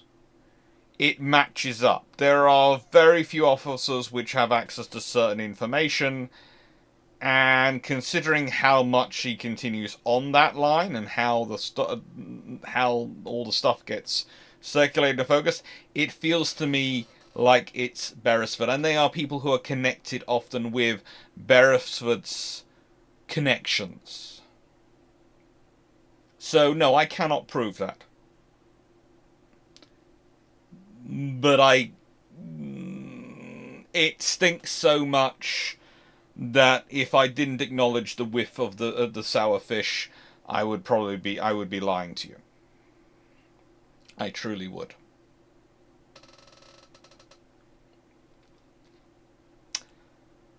I think with Fisher gone, Beresford's dealt with. Louis is going to have more of a capability to influence things. And so I think, yes, you're going to have a visit to Antwerp. You're also going to have probably a slightly different discussion in the House, in Cabinet. I have this feeling that with Louis more secure in his position, not constantly having to deal with the attentions of two very senior admirals, both gunning for his post, I think he can be stronger. Now, talking about all this intelligence background, etc., I have to mention something in it. In 1902, November 1902, when he becomes the head of naval intelligence, Lord Selborne, the first Lord of the Admiralty time, remarks that he's lucky he's getting the cleverest sailor he ever met as the new Director of Naval Intelligence. That's good. But his predecessor, Reginald Custis, actually tries to prevent Battenberg's appointment. Now, there are two reasons, I think, for that. Custis didn't like him on a personal level because, honestly, he didn't like anyone having connections beneath him which could overshadow him. He felt he should be the undoubtedly completely top dog in any scenario. And he also didn't like him because he tried to claim credit for the boost in naval intelligence being received, which I mentioned a couple of times. The trouble is, it had been very quickly worked out he hadn't been involved in getting that intelligence at all. He was just taking advantage of it. because he wasn't familiar with it. He was presenting it and giving it to people and going, look what we found, but not actually reading himself. He was still a good officer, don't get me wrong, but he was caught out by his own hubris. And when I say good officer, he's a good officer in some ways, in other ways he's not. And that's the reason why then Churchill, a few years later again, on the advice, and this is in 1913, of Fisher, is suggesting him and wants to put him, because he'd been unemployed previously for 6 years, he'd been unemployed since 1909 by this, 1907 by this point, as Chief of Naval, for the post of the Chief of Naval War Staff. Battenberg, as you know, regularly did not argue with Churchill in public or in front of anyone else. He did it quietly. He seems to have done his work behind closed doors. People actually witnessed this argument. There are actual records of this argument. And Churchill gives in, and Doveton Sturdy is appointed instead. And that's how Sturdy gets his break. Which, of course, leads to all the fun of the Battle of Coronel. Now, why am I putting this in here now? I think it shows that Battenberg still is human. He does have his own personal views of people. He's just as riven as all the other mortals, and Custis is certainly not his first choice. But honestly, on this occasion, I'll go with him. But I'm also not sure whether you could consider Sturdy his first choice. And that's the other interesting thing that then comes to his staff construction. The staff he's got, the roles he's got being filled, which he has proposed, are not necessarily filled by people he wanted to select. In some cases, they are political compromises. They are factional compromises. And that affects, to an extent, why the staff reacts like it does in the scenario of the beginning of World War I. It reflects it, and it causes it. Now, the thing is, this gives him a few months to get his house in order without Fisher, because he becomes basically de facto the head of the Fisher faction. A, that faction is probably going to become slightly more loyal to him, and B, or rather, he's going to become de facto the Fisher faction's candidate and preferred holder of the post of the First Sea Lord until Jellicoe is free. Well, because after all, if he falls, there's a risk it goes to another faction, because Churchill is who knows who Churchill's going to listen to. This is the problem. He might not have been a perfect member of your faction, but he at least supported your aims, if not your methodology. He's acceptable over what could be the other option. And the faction are smart enough to realise this. Plus, in a nice way, First Sea Lords aren't around forever. It's about 4 years. That's... Jellicoe will be fine to replace him then, and then the others will come up and they'll keep a nice run of it. And if they do it right, then Battenberg will recommend Jellicoe, and then Jellicoe can recommend his successor, and so on and so forth, and they can keep themselves in power for a long, long time. Now, what do I think he's going to do to his staff? Do I think he gets rid of Doveton Sturdy? I don't think he can get necessarily rid of admirals. He can maybe find them seagoing appointments, which they'll find far more attractive than staff roles, so if he wants to get rid of them.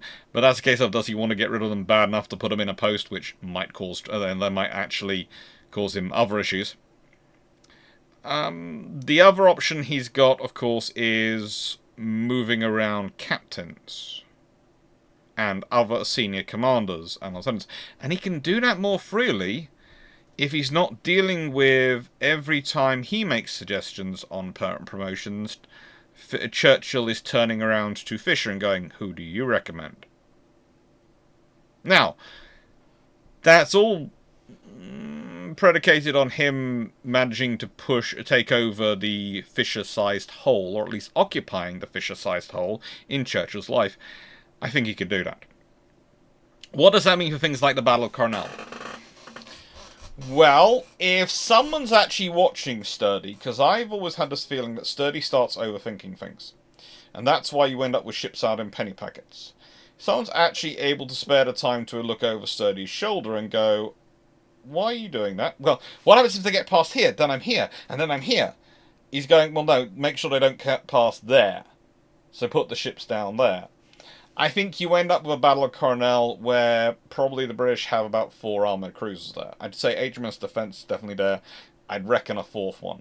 There was a discussion in the live about whether or not a battle cruiser might end up being there, and there is a possibility. I think Queen Mary's in the Caribbean. There's a possibility, but I think it's more likely you find a 4th armoured, you find 2 more armoured cruisers. In which case, if they're, as they'd probably be newer, more modern armoured cruisers, i.e. like Defence or newer, they would probably be more than a match for Von Spey. Von Spey running into the 2 armoured cruisers he does is an advantage for him, because there is literally one which can fight him.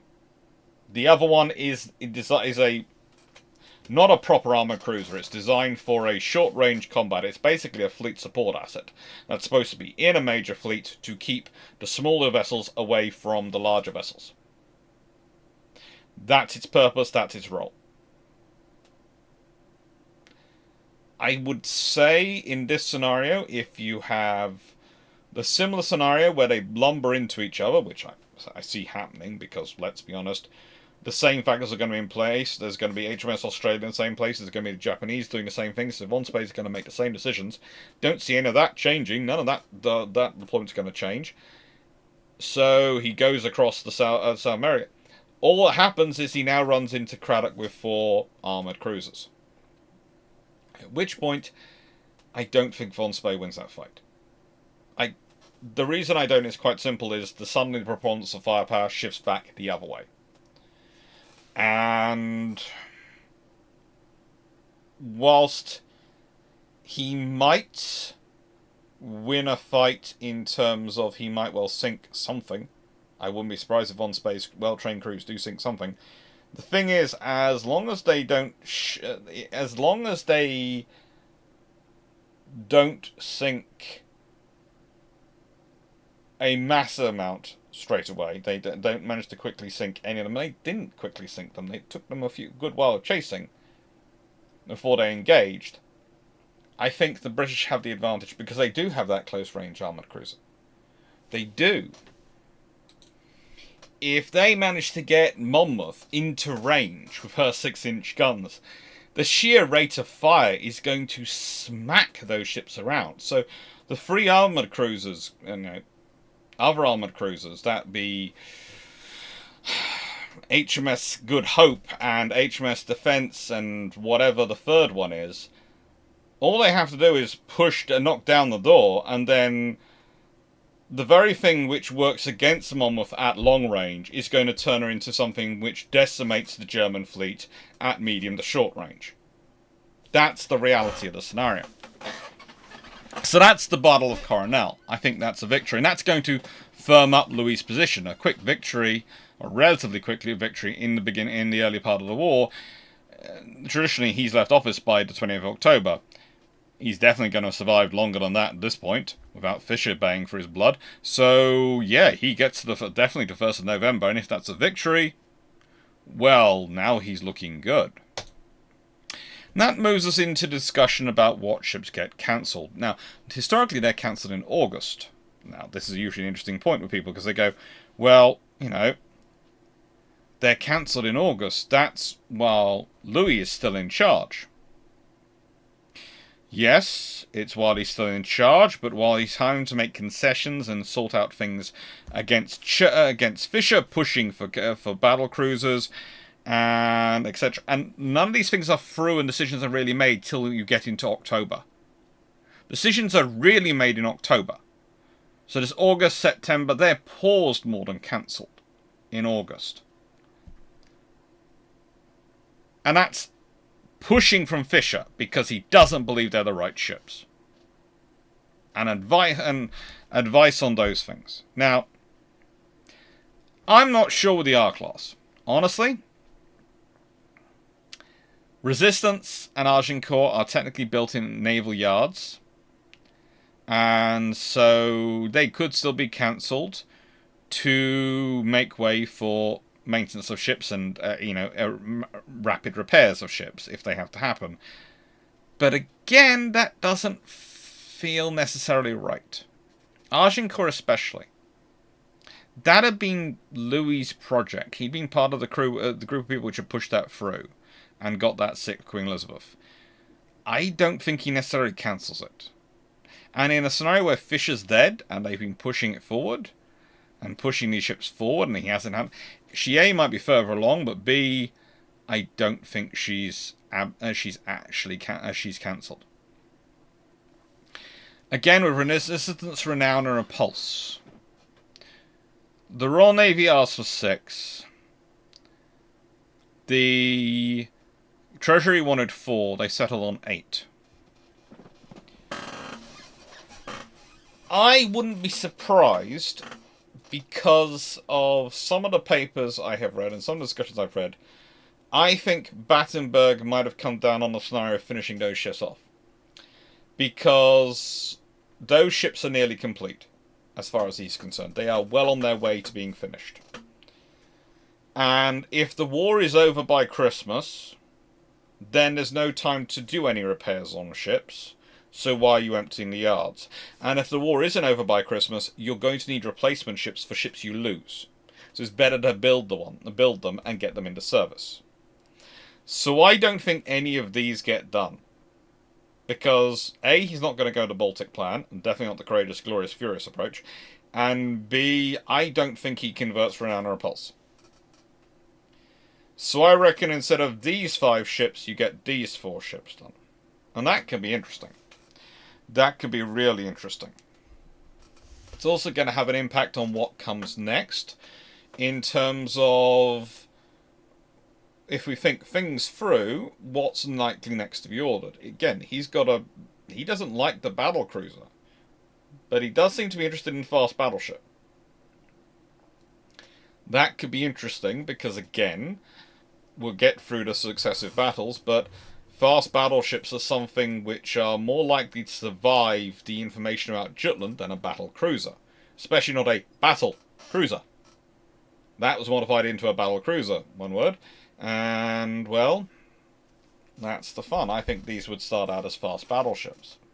And to explain and clarify that all a bit more, when I'm talking about the capital ship spectrum, I start off with battle cruiser, 2 words. Then it goes battle cruiser, 1 word, fast battleship, and then battleship, dreadnought style battleship. And basically, as you go from here to here, you're exchanging speed for armor and subdivision. So, battle cruiser, 1 word, or battle cruiser, 2 words, has cruiser style subdivision, capital ship, battleship style thickness of armor, but cruiser style coverage, and battleship guns, capital ship level guns. Battle cruiser, 1 word, starts to have greater subdivision and greater armor coverage. The same thickness, same capital ship thickness on the spaces it does cover, and sacrifices some speed and endurance for that. The fast battleship has battleship level coverage of its armor, in terms of armor, but maybe not completely battleship level thickness of all that armor, and not battleship maybe full battleship level subdivision, to retain a speed advantage over the battleships, but also have enough speed that it's into competition and contestation with the battle cruisers. Single ones. And then the battleship has the most subdivision, the greatest thickness of armor coverage, thickness and spread of armor coverage, and everything basically, so it's a floating hulk of steel, which of density of steel, which is there to pummel you into submission. That's the flow. I would say, what do I think Louis does? Do I think he pauses? I don't think so. That comes from Fisher, and definitely the reworking of them into battle cruisers. Because Louis knows what Renown and Impulse contracts are. He just completed them as battleships. That will get them into service most quickly. That will get them available most quickly. And frankly, he wants the ships in service. And he's not, as said, he hasn't built battle cruisers whilst First Sea Lord. He hasn't. HMS Tiger was literally ordered by the 1911-1912 program, and Louis becomes First Sea Lord in December 1912. And from that point onwards, 1913 program, no battlecruiser. 1914 program, no battlecruiser. 1915, no planned battlecruiser. No point does he want a battlecruiser. And he could. He could tack one on. He could get them, make the case for them. Everyone else has. He doesn't. He chooses not to. Both him and his Third Sea Lord agree on this. But he does tick in Agincourt. He does tick in and keep the R's going.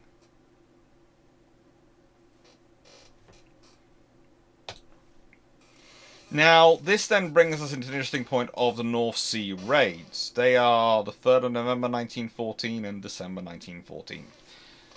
What would he do to deal with these? Well, again, he's an intelligence officer. That was he's done that work and that experience. I think, honestly, his reaction would be greater flotilla defense. Pretty much the same as Fisher's was. Put some destroyer flotillas, put some submarine flotillas around the harbours. Add in some big guns where you can. Maybe put forward an idea and a suggestion of working with the army, of putting in some greater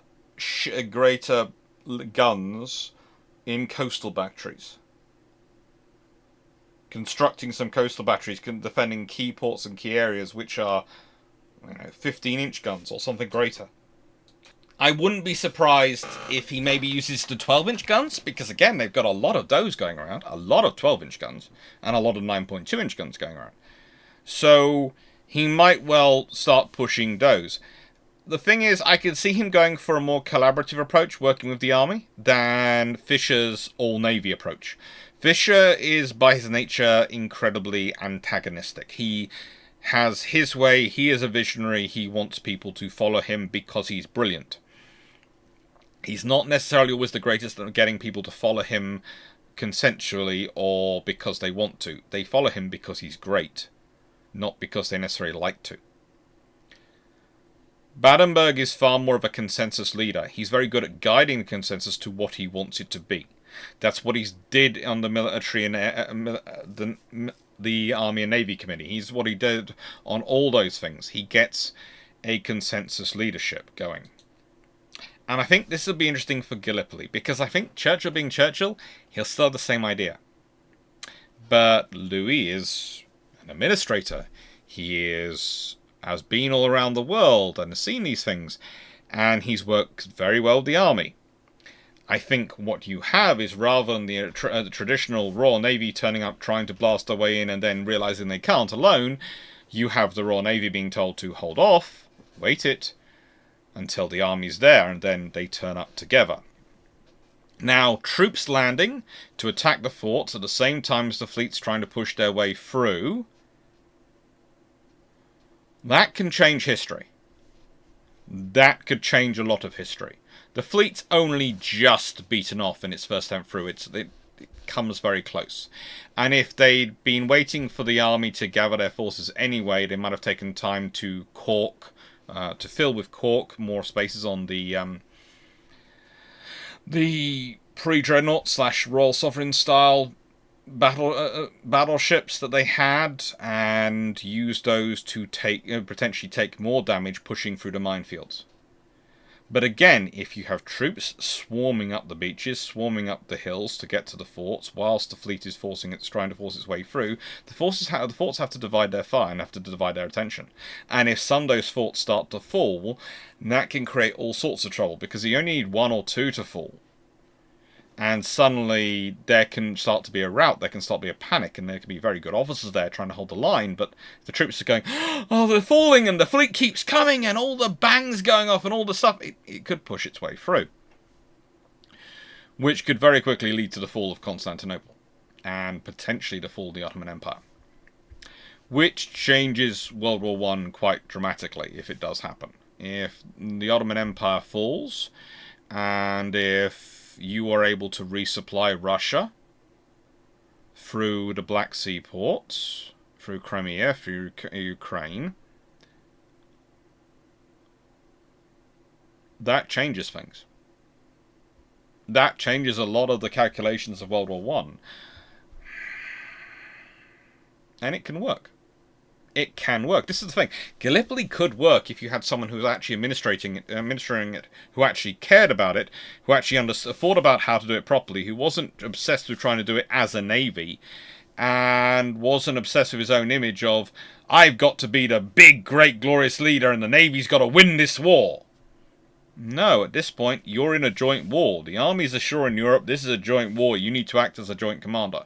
You need to start thinking about joined up operations and working together. You need to be an adult.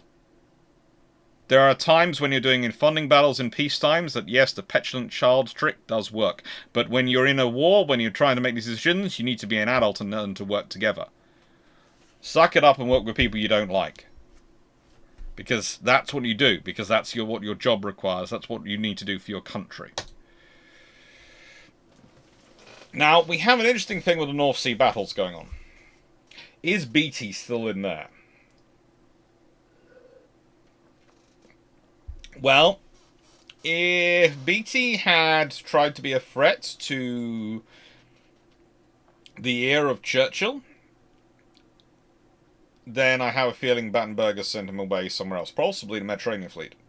It's actually quite a good use of his skills. And certainly he would love the idea of coordinating an army and navy operation and doing dash and do. But let's be honest, staff isn't normally his thing, but he would have to have a very large staff for such an operation, which might actually mitigate some of his weak spots.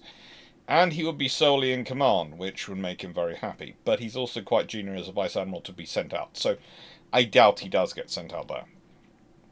He probably gets used for other things. Maybe he does get used for the battlecruiser fleet.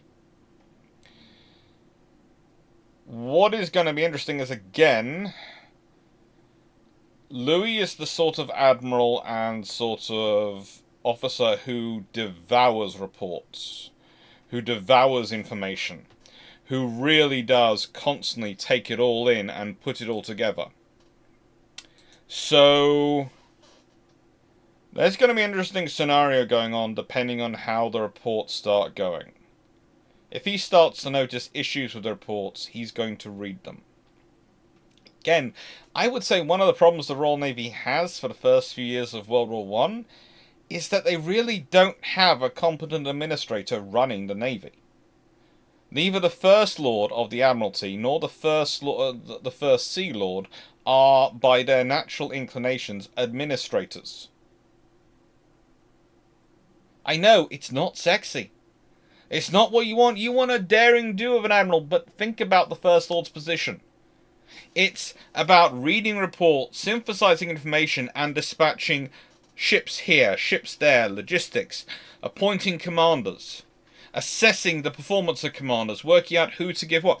It's a massive amount of administration. Imagining it's other things, it's sitting quietly, smoking a cigar and mulling over a glass of iron brew while going, "Oh yes, we shall try the thrust through the northern mountains," or we'll go round the Barents Sea. That's lovely. You can have that, but that's in your time off time. Your time during the day is going to be sifting through a lot of information and making decisions, and attending a lot of meetings and making decisions, and synthesizing a huge amount of data. Not pontificating in front of a map. If you have an idea, you have to hand it off to your staff. They have to go work out the idea. Not you. You have too much time, too much on your pressures on your time to do that. And so I think maybe there are some different information coming through from this. Because I can imagine if Battenberg is getting the reports about, oh, well, we're no longer using We're not following shell rules, or hang on, this rate of fire, this expenditure, this time. How are they achieving it? Excellent drill? Yes, but I've been a gunnery officer. There is no way you can run that. What's going on? Well, we might be, going around a few of the safety measures. Really? But you're not going to notice that. And people have this idea that the First Sea Lord should not be staring over other admirals' shoulders, that you should trust them. No, you have to have someone staring at it, because even the smartest people, and more often not the smartest people, can end up going down logic traps, can get trapped in a train of thought, and can end up going down and down and down and following it to ad infinitum until they get to the end and going, oh, frigate, I've gone off the rails. Following the rabbit hole all the way to the end. That's a very human thing. So that in mind, let's consider Jutland. Let's consider Jutland if it happens. Well, if you have someone other than Beatty, he's hopefully reporting accurate information. Again, one of the interesting things is whilst admirals and captains are allowed to select their senior officers, there is true, they are often prodded to do so in certain posts by officers above them. Now, Jutland is an interesting battle because there's a lot of off-field quarterbacking, to use a certain American-style phrase, and what we in the UK would normally refer to as backseat driving going on by the Admiralty. There's a lot of information being moved around, like Room 40 and various other admirals and senior officers asking questions of the intelligence people and then sending it out so they're involved in what's going on. A well-run staff doesn't do that. At that point, you're dealing with a staff which is collapsing again because they've been through Fisher and now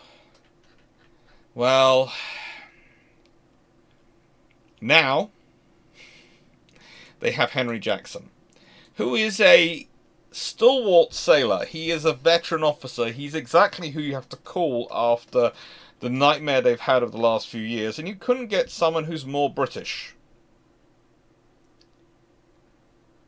Also, in 1916, he is 61, and as good as he is, as hard-working as he is, as exceptional career as he's had, at no point has anyone ever considered him to be a great commander. He was an administrator, but he was not as much of one as he should have been. And honestly, he was appointed largely because Arthur Balfour, who took over as the First Lord of the Admiralty, liked him and got on well with him. He was very much a surprise. Most importantly to himself, he'd been a director of the Naval War College. He'd been the chief of the Admiralty War Staff in 1913. He'd been an advisor on overseas expeditions. He was a very good theoretician. But he has a habit of wandering off into some of these areas and into these things and getting lost in thought. When, as said, it's an administrative role, First Sea Lord, but it's an administrative role which requires you to make decisions, stick to them, and keep other people onto those decisions, not get distracted. So I think there's a reason why after Jutland in December 1916, Jackson's moved on and Jellicoe's called up. And I think Jutland would probably have gone a bit better. I have a feeling that the intelligence information would have flowed slightly better. I have a feeling the fleet would be in a slightly better position. It would have also had, more likely, more availability in terms of capital ships, and there are a lot more coming. The question is, what happens after Jutland? So the Royal Navy might have lost some battle, will probably have still lost some battle cruisers. My view is, if you have Beatty still in charge, he's going to make the same decisions. It's going to work out very similar. But there's better information going about, better information coming from the Admiralty to Jellicoe because of the systems which Battenberg had put in place when he'd been in charge, and he would have retained those positions in place and firmed them up and made sure the people in them were more suitable to them. I think, therefore, the battle probably takes place, especially the second phase, probably takes place slightly earlier. That Jellicoe meeting with the High Sea Fleet happens a bit earlier in the day, and that can shift things. That can shift things and give more time for other operations. So, I think maybe the Battle of Jutland is not such a confused result. I don't think it's a stomping victory. I don't think it's going to open up the way to the Baltic, just because Battenberg's in charge and retained in power for all the last couple of years. But I think it is enough of a result for the British to claim not just a strategic victory and a tactical victory, because the Germans retreat from the field and go home, but an absolute victory because they also sink enough of the German ships. You know, there are enough ships which are damaged. Seydlitz is the one I usually point to. Is she gets home entirely by a miracle and the skill of her crew. When you see that ship going into harbour, she should not have got home. That is entirely on her crew. Yes, you can say it's the toughness of the ship and the spirit of the ship, but yeah, it's entirely on the crew. I think with this scenario, they have a slightly better backing and they have more likelihood. I also think Battenberg, with his administrative focus, and this is another thing which I think feeds into him being taken down, was also pushing along the same route which Jellicoe had been pushing along as Third Sea Lord, into quality control of shells. And it'd be a real conspiracy theorist who put forward the idea that the reason Battenberg, all the press and all these groups conspire against him is because Battenberg is pushing in on defence contractors.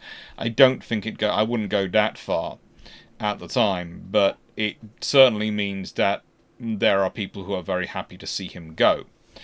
They are very much less happier when Jellicoe comes as First Sea Lord in December 1916 and starts pretty much threatening with hang, drawing, and quartering them to get it fixed.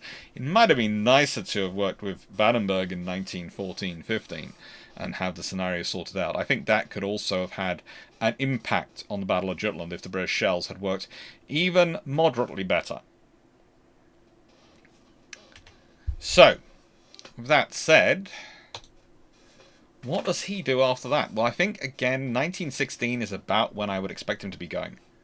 He's appointed at the end of 1912. They normally do roughly 3 years. After there's been a big battle at Jutland, I wouldn't be surprised if 4 years of war have worn him out. And I wouldn't be surprised if Jellicoe's the one selected to replace him. It's about time. It's going to be interesting how that affects the officers going up, and again, it's going to depend who's in charge. And being in charge of battlecruiser fleet, how they've performed on what's happened. As said, the variable here is whether Beatty tries to take the Fisher spot and fights with, does a almost challenge to Battenberg taking control of the Fisher spot in Churchill's mind. There's also a real reason here that Churchill might not have got himself chucked out of power.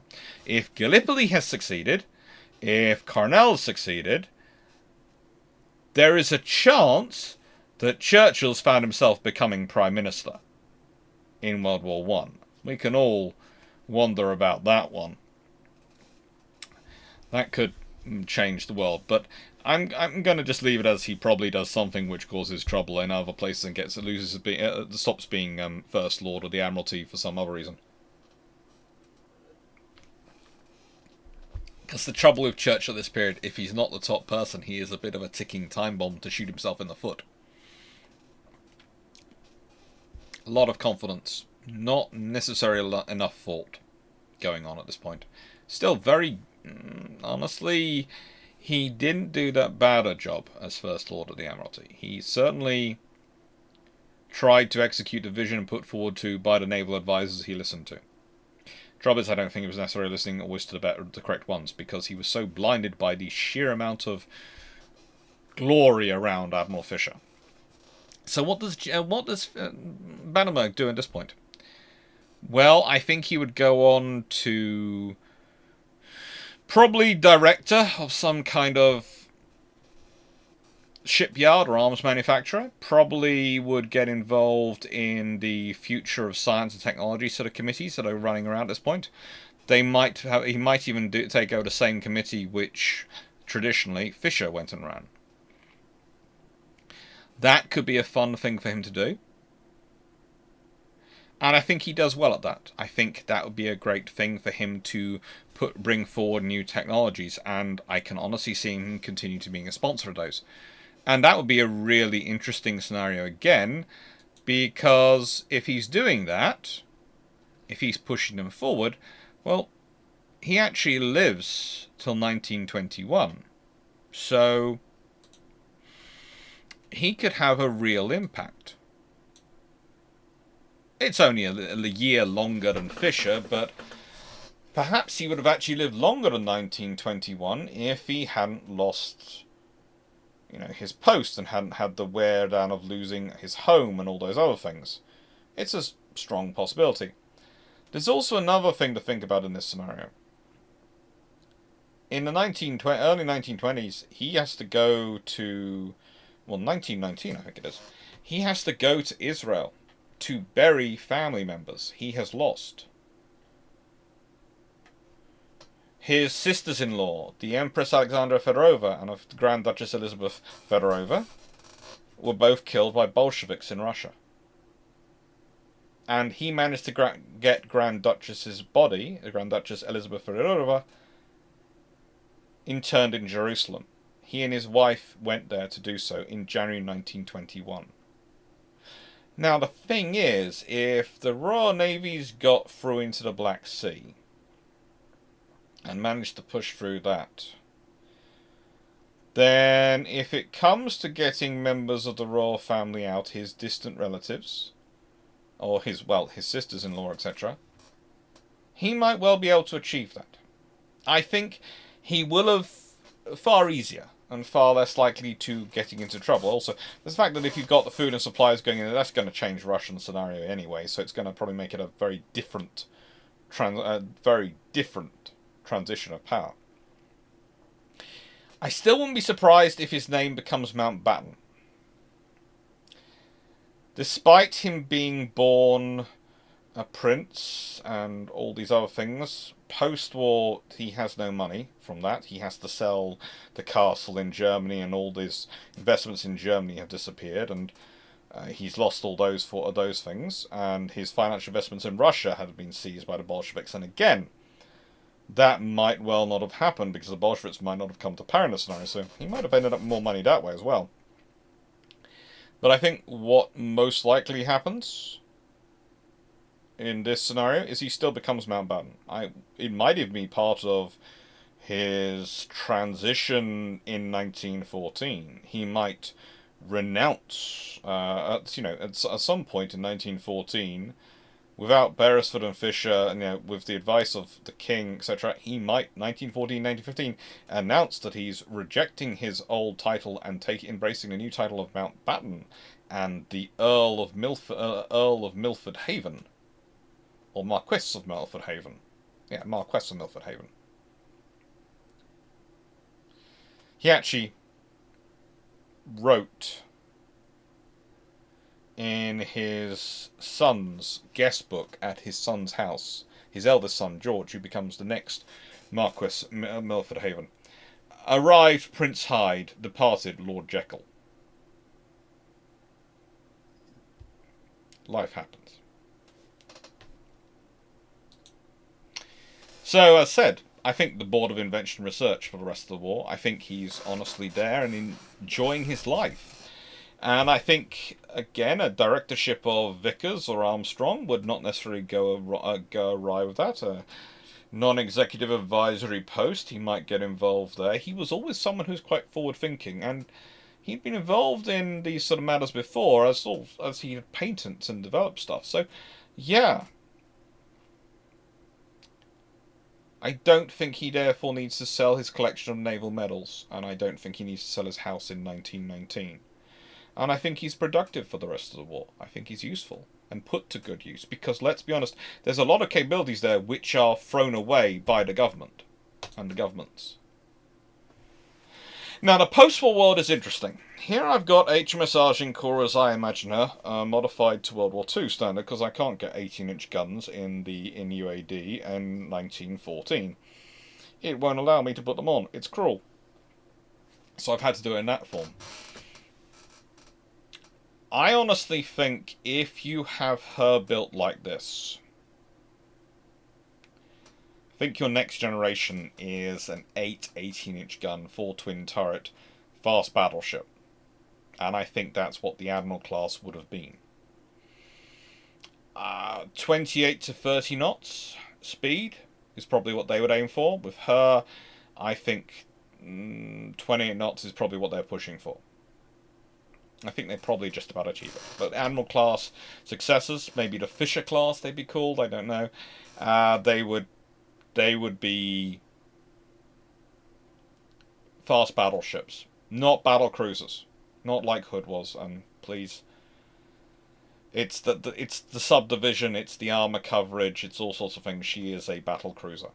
She is actually a battle cruiser, because that's what Fisher was aiming for the class to be, converted to a battle cruiser, one word, because of Jutland experience. Well, again, that also delays the other 3 sisters because of the conversions. If you're already building fast battleships, and if you lost some battle cruisers in the fight, you're going to sit there and go, oh, so you're right, fast battleships. It's going to be confirmation bias. You've confirmed what you already suspected, that battle cruisers should not be anywhere near a fight with an actual capital ship. And they're going to go, this proves that we need to transition our fast force to fast battleships. Which means you could get all 4 ships completed by 1919, 1920. And that's before the naval treaty goes through. So you could have, at that point, 5 ships in the Royal Navy which have 18-inch guns.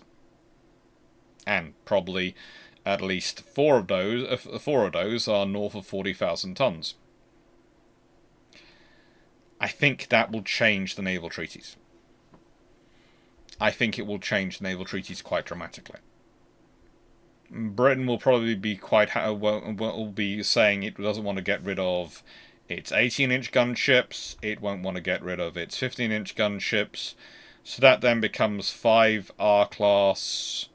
No, 5 Queen Elizabeth class with 15-inch guns, Agincourt, 4 Admiral class, and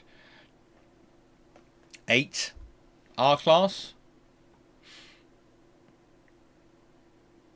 That they will definitely want to hold on to, and I wouldn't be surprised if HMS Tiger is added onto that number.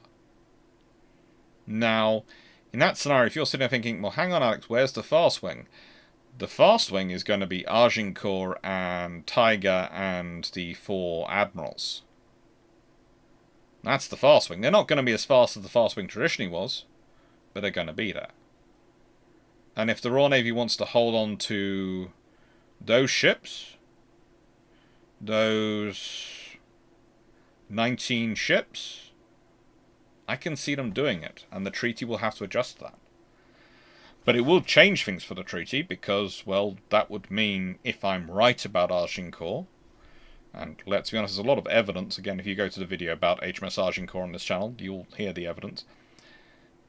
I would, if you consider that all, I am going to base the fact that the Washington Naval Treaty then becomes an upper limit of capital ship guns being 18 inches.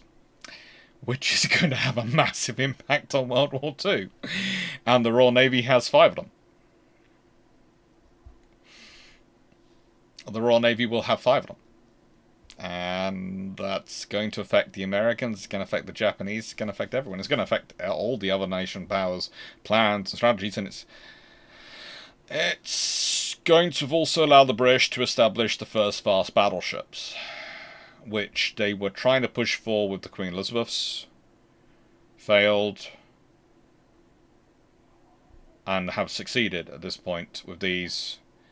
That's going to change a lot of the analysis and the rubrics for defense analysis at the time. So post-World War II, post-War World,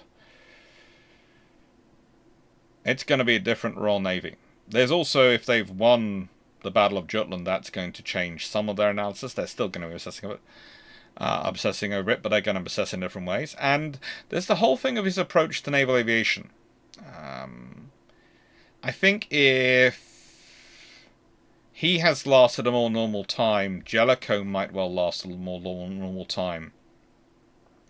And that means there are different officers around to push forward ideas when they are talking about the Royal Naval Air Service. It's also going to be interesting to see what happens with seaplane carriers, because again, that was something which Battenberg had been pushing as first Sea Lord, and which Fisher at first isn't so interested in, and then gets very exuberant about as first Sea Lord on the second time. So who knows what might happen there? That could have been, it could be another interesting factor, but that's going a long way beyond running an alternate history. That's going into, I think and feel this would happen, rather than this is what would probably happen following a logical stream.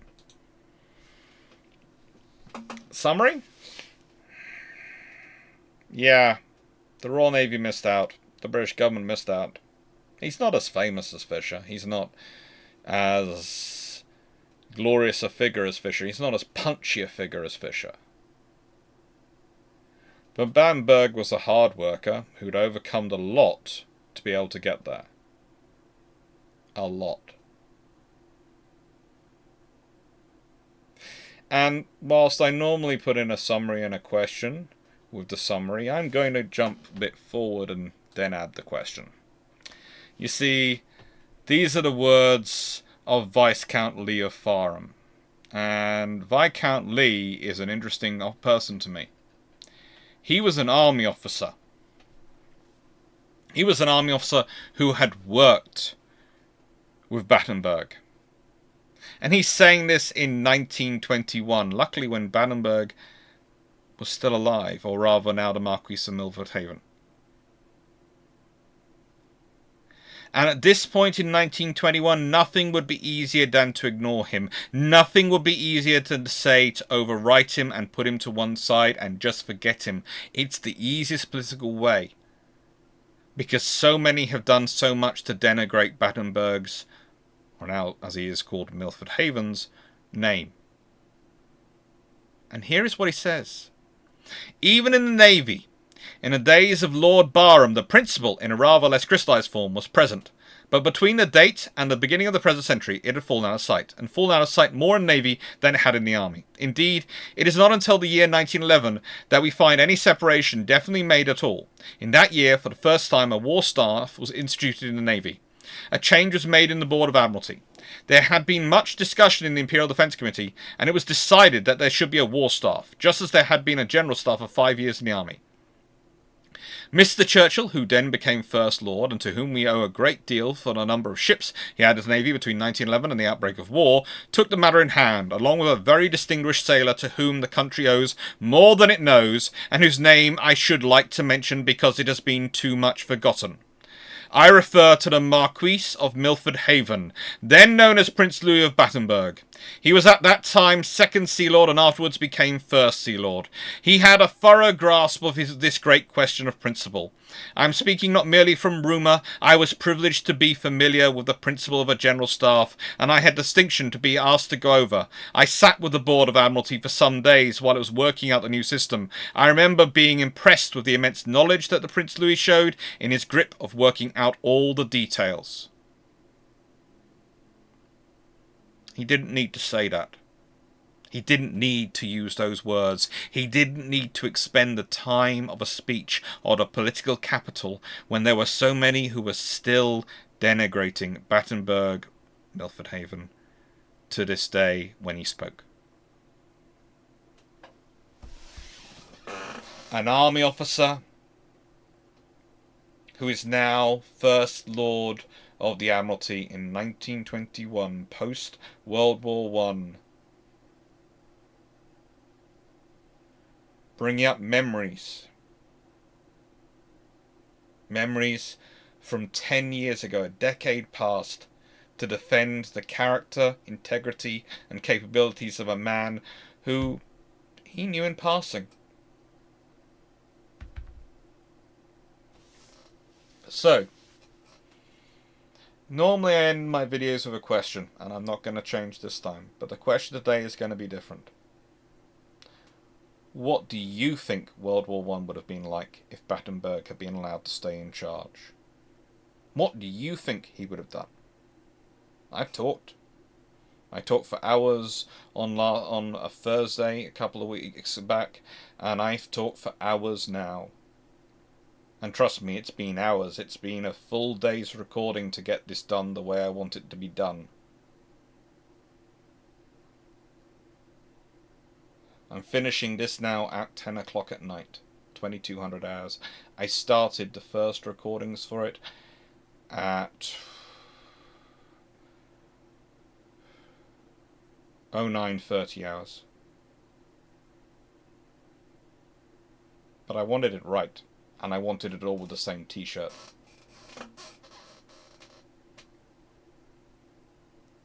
So what do you think he would have done? Thank you very much for watching. I hope you enjoyed. I hope you liked the video. If you liked the video, please like, share, subscribe. Subscribe is really nice at the moment. Really, really nice. And if you feel like supporting the channel, my book out of it, and the future videos of the channel, please Patreon. There's going to be a vote for June's topics soon. There's also membership of the channel, which is always appreciated. You get a whole load of emojis. There are some new ones coming soon. I keep changing my ideas about which ones I want to do next, so that's the trouble. They've been delayed for a bit. And there's also Ko-fi if you want to indulge my iron brew habit to keep these videos coming.